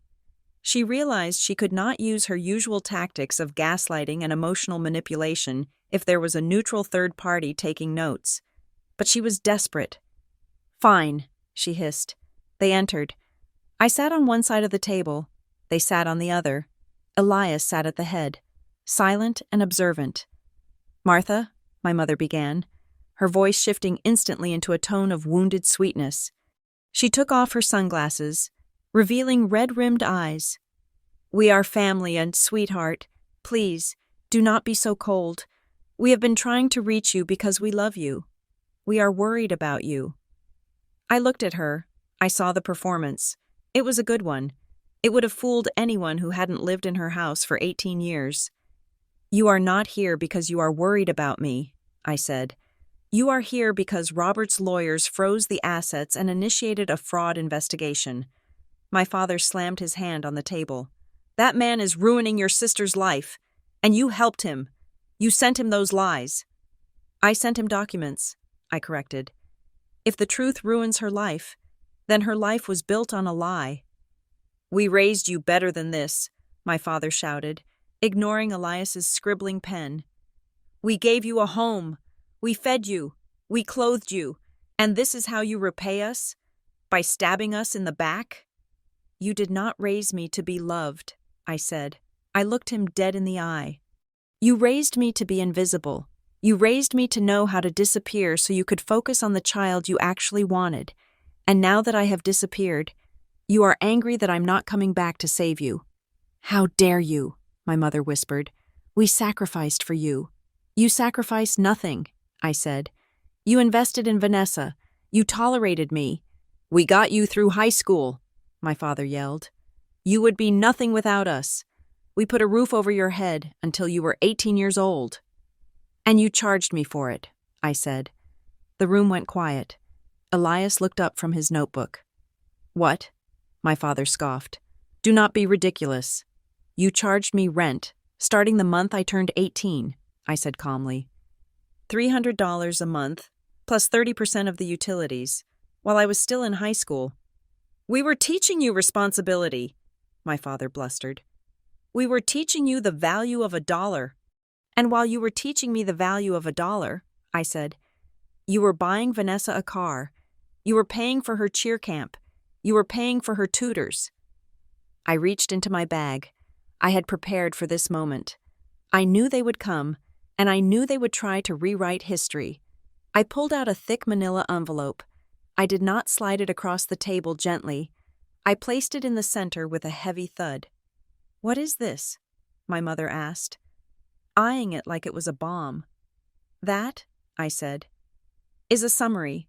It is a spreadsheet I compiled last night. It details the financial disparity in your support between me and Vanessa over the last 10 years. I opened the folder and pulled out a single sheet of paper. "Column A," I pointed. "Vanessa. Tuition, $50,000 a year. Housing, $15,000 a year. Vehicle, $30,000. Monthly allowance, $2,000. I moved my finger to the next column. "Column B," I continued. "Martha.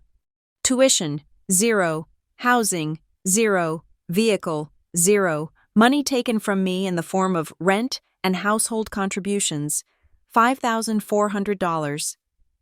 My father's face turned purple. "You kept score? That is sick. That is obsessive." "It is data," I said. And data does not care about your feelings. I pulled out another stack of papers. These were photocopies of text messages.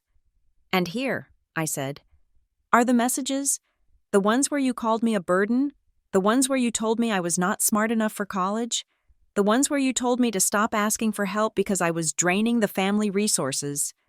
I looked at Elias. Feel free to read them. Elias, just so we are clear on the definition of family love that is being used today. My mother reached out and snatched the papers, crumpling them in her hand. Stop it! Stop it right now! You are trying to destroy this family. No, I said. I am stopping this family from destroying me. There is a difference. My mother began to cry. But this time, the tears were different. They were tears of frustration.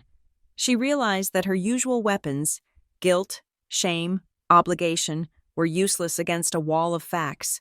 Martha, please, she sobbed. Changing tactics again, she leaned across the table. Reaching for my hand, I pulled it back. We are in trouble, real trouble. Robert isn't just leaving Vanessa. He is suing us. He is talking about criminal fraud. He says we tricked him. You did trick him, I said. We did it for her, my mother pleaded. She needed help. She isn't like you. Martha, she isn't strong. She can't handle the world on her own. We just wanted to give her a good life. Is that a crime? Falsifying academic records is a crime, I said. Inducing a marriage under false pretenses is fraud. So yes, Mother, it is literally a crime. You can fix it, my father said. His voice dropped, becoming conspiratorial. You talk to him. He respects you. You saw how he looked at you at the wedding. He listens to you. I stared at him.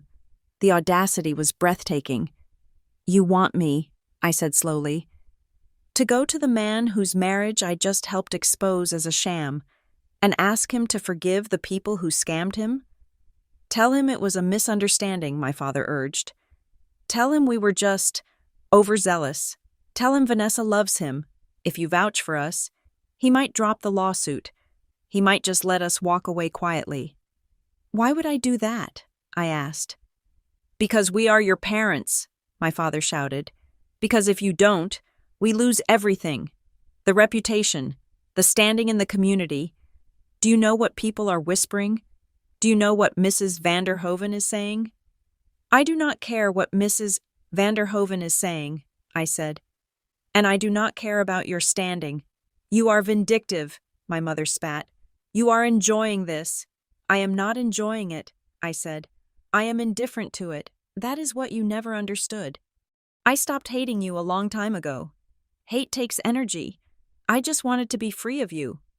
Just one call, my father begged, his pride finally breaking under the weight of his fear. Just call Robert. Tell him to show mercy. For your sister's sake. I looked at them. I saw two people who had spent their lives curating a museum of lies. And now they were terrified because the roof was leaking. They didn't want my love. They didn't want my forgiveness. They wanted my utility. They wanted me to be the tool that fixed their mistake, just like they used to make me clean up Vanessa's messes when we were kids. No, I said. The word hung in the air. What? My father whispered. No, I repeated. I will not call him. I will not vouch for you. I will not save you. I stood up. I smoothed my skirt again. I am done being your scapegoat, I said, and I am done being your savior. You wanted me to be independent? Congratulations, I am independent, which means your problems are not my problems. You walk out that door, my father threatened, pointing a shaking finger at me, and you are dead to us. Do you hear me? Dead. I looked at him, and I felt absolutely nothing, no pain, no regret, just a quiet sense of closure. Father, I said softly, I have been dead to you for 9 years. You just forgot to bury me. I turned to Elias. I am going back to my desk now. Please ensure they are escorted out of the building. If they return, please call the police. Understood, Elias said. He stood up, his face grim. He looked at my parents with a look of professional disgust. Mr. and Mrs. Morgan, Please come with me. The security team is waiting. I walked to the door. Martha! My mother screamed. Martha, come back here. You ungrateful wretch. Come back. I opened the glass door and stepped out into the hallway. I heard her screaming my name, hurling insults, calling me every name she had used in the privacy of our kitchen for years. But this time, she was doing it in front of a witness. This time, she was documenting her own nature. I did not look back. I walked down the corridor, past the curious glances of my colleagues who had heard the shouting. I held my head high. I walked back to my desk, sat down, and unlocked my computer. My hands were shaking slightly, just a little tremor in the fingers. I took a deep breath, inhale, exhale. I looked at the spreadsheet on my screen. The rows and columns of data were still there, safe, orderly, and true. I was not the missing piece anymore. I was not the broken daughter. I was Martha Morgan, senior data analyst, and I had just closed the most difficult case of my life. I picked up the phone and dialed the extension for the IT department. Hey, I said when the technician answered. This is Martha. Can you please change my extension number? I seem to be getting some spam calls. Sure thing. Martha, the voice said. I can do that right now. Thank you, I said. I would appreciate a fresh start. The fallout did not happen all at once like a clap of thunder. It happened like a slow structural collapse, the kind where you hear the support beams groaning for days before the roof finally caves in. 2 weeks after I walked out of the conference room at my office. The first headline appeared in the local business journal. It was not on the front page, but it was significant enough to cause ripples. It reported that Ascendancy Healthcare had initiated a formal internal review of its regional operations, specifically citing irregularities in patient billing cycles and safety protocols at the clinics managed by my almost brother-in-law. Robert, the wedding had been the catalyst. The public spectacle, the rumors of fraud, and the sudden cancellation of the event had drawn the eye of the corporate board. When they looked closer, guided by the specific files I had sent to Robert's lawyer, they found exactly what I knew they would find. They found a pattern of cutting corners to maximize profit. Robert was placed on immediate, indefinite, unpaid suspension pending the conclusion of the investigation. The man who had stood in the ballroom looking at me with arrogance, and later with fear, was now looking at the end of his career. The wedding night had been the tipping point where his personal compromise of ethics met his professional negligence. Then came the second wave. The Morgan family, the pillars of Savannah society, issued a brief, clipped press release stating that the marriage between Vanessa Morgan and Robert was annulled. The official reason given was irreconcilable differences regarding future goals. But in a town like ours, the truth travels faster than light. Everyone knew. The whispers at the country club and the grocery store were vicious. They talked about the bride who could not name her own professors. They talked about the degree that did not exist. They talked about the frantic scene in the hallway where a phone was smashed to prevent a simple phone call. My parents tried to hold the line. They attended church that Sunday, sitting in their usual pew, rigid and unsmiling. They tried to project the image of the dignified victims. The parents who had been deceived by a lying groom or a jealous older sister, but the town had seen the cracks. Mrs. Vanderhoven had talked. The wedding coordinator had talked. The waiters had talked. The image of the perfect family was dissolving, revealing the rot underneath. I watched it all from a distance. I did not gloat.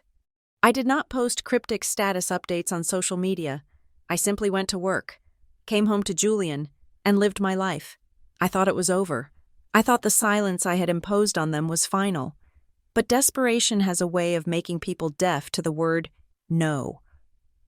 On a Thursday evening, my phone rang. It was a number I did not recognize, so I picked it up, assuming it was a delivery driver. Martha? It was my mother.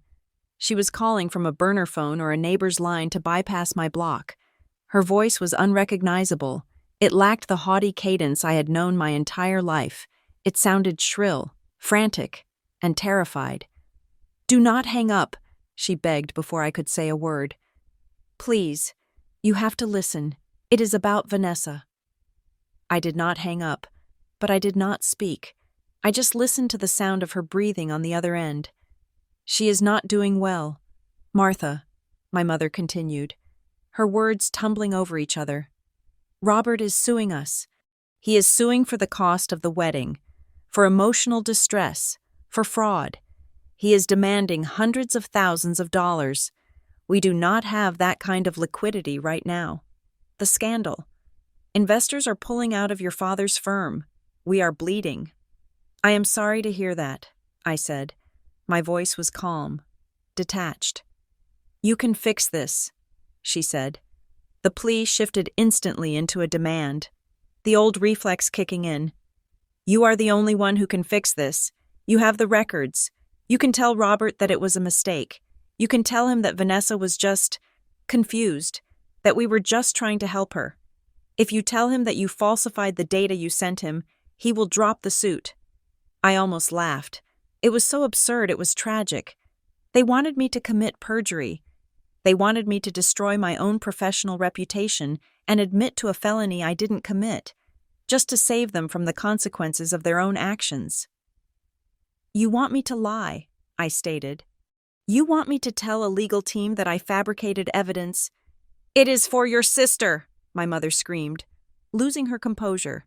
She is your flesh and blood. She is depressed.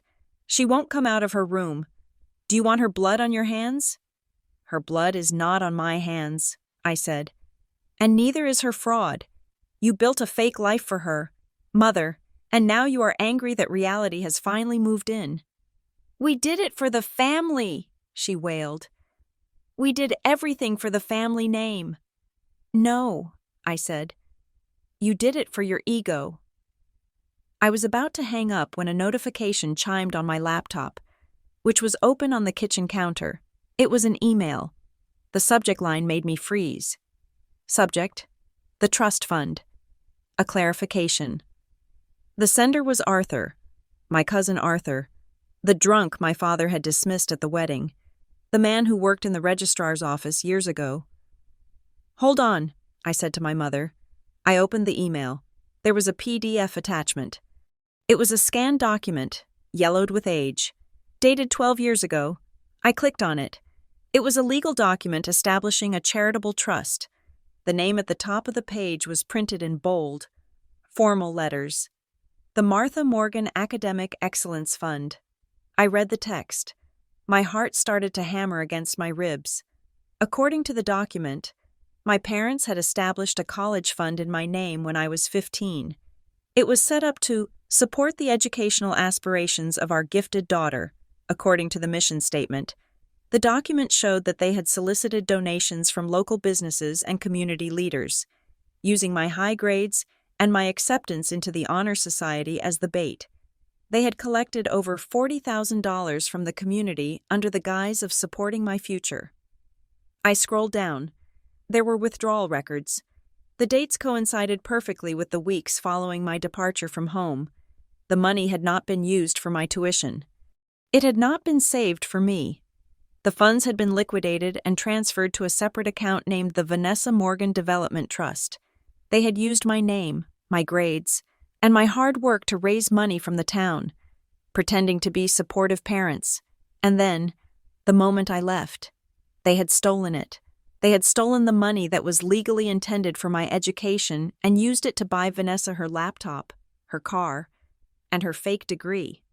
Martha? My mother's voice came tinny through the phone. Are you there? Did you hear me? I looked at the signature at the bottom of the transfer order. It was my father's signature, and next to it, my mother's. I see it, I whispered. See what? She asked. The fund, I said. The Martha Morgan Academic Excellence Fund. The line went dead silent. The silence was absolute. It was the silence of a person who realizes the final skeleton has just been dragged out of the closet and thrown onto the dinner table. Where did you get that? My mother whispered. Her voice was faint, terrified. Arthur, I said. He kept a copy. He said he found it in Grandma's old files. He thought I should know. Martha, she stammered. That was That was just a tax vehicle. We meant to use it for you, but you left. You ran away. We had to use the money for the family." "You raised money in my name," I said, my voice shaking with a cold, hard rage I had never felt before. "You told the town you were sending me to college, and then you told me you wouldn't give me a dime. You stole from me. And you stole from every person who donated to that fund. Please," she begged, "please do not release that.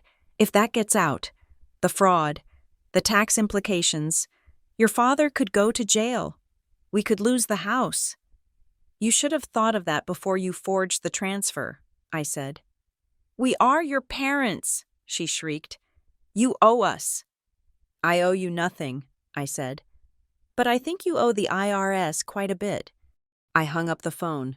I did not post the document on Facebook. I did not send it to the gossip columnists. I did not tape it to their front door. I forwarded the email to 3 recipients. First, to Robert's lawyer. This was the final piece of evidence he needed to prove a pattern of financial deception within the family. Second, to the State Attorney General's office, specifically the division that handles charity fraud. And third, to the IRS tip line. My finger hovered. Then I tapped send. I stood in my kitchen, staring at the screen. I waited for the crash. I waited for the guilt. But there was no crash. There was only the hum of the refrigerator and the sound of Julian's key turning in the front lock. The next few weeks were a blur of headlines. But this time, I wasn't in them. The news broke that a prominent local businessman was under investigation for misappropriation of charitable funds. The Martha Morgan Fund scandal became the talk of the town. It was the final nail in the coffin of their reputation.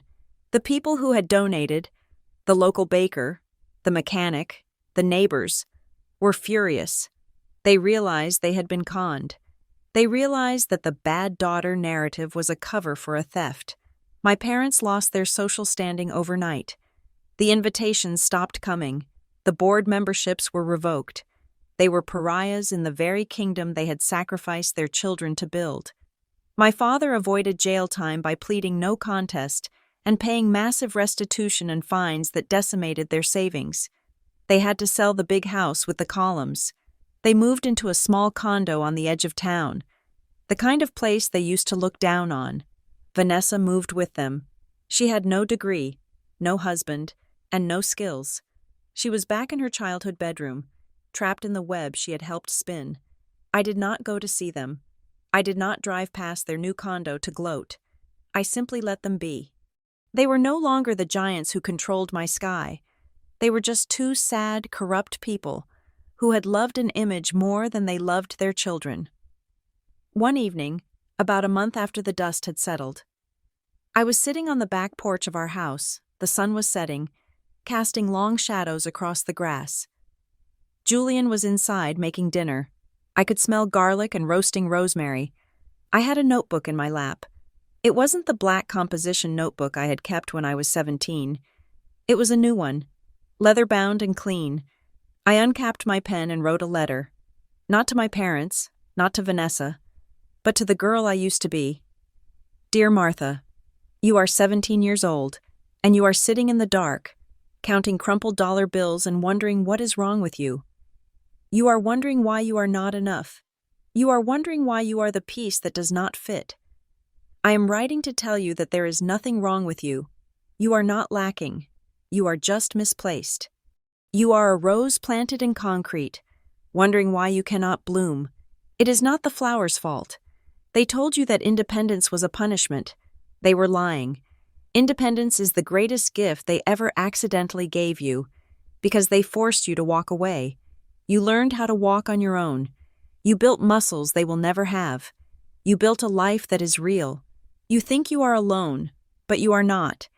You are walking toward a future where love is not a transaction. You are walking toward a home where you are safe. Keep walking. Do not look back. The fire behind you is not lighting your way. It is burning the bridge you do not need anymore. You are going to be okay. In fact, you are going to be magnificent. Love, the woman you became. I closed the notebook. I looked out at the yard. It was my yard. I paid the mortgage with money I earned honestly. The car in the driveway was mine. The man in the kitchen loved me for who I was, not for what I could do for his image. I realized then that true justice wasn't about watching them suffer. I didn't feel joy at their downfall. I felt indifference. Their suffering was a product of their own choices, just as my peace was a product of mine. Justice wasn't a gavel banging in a courtroom. Justice was the ability to sit on my porch on a Tuesday evening, breathe in the cool air, and know that nobody was coming to demand rent. Nobody was coming to tell me I was a burden. Nobody was coming to erase me. I stood up and walked to the sliding glass door. Julian looked up from the stove and smiled. "Dinner is ready," he said. "I am coming," I replied. I paused at the threshold. I looked back at the darkening sky one last time. "No," I whispered to the ghosts of my past. "From now on, the story is mine." I stepped inside and slid the door shut, locking the world out and locking my life in. Thank you for listening to this story. I would love to hear where you are tuning in from. So please leave a comment below, sharing your location and your thoughts on Martha's journey. If you enjoyed this story, please subscribe to the channel Jane Revenge Stories, like the video, and support us by pressing the hype button so this story can be heard by more people.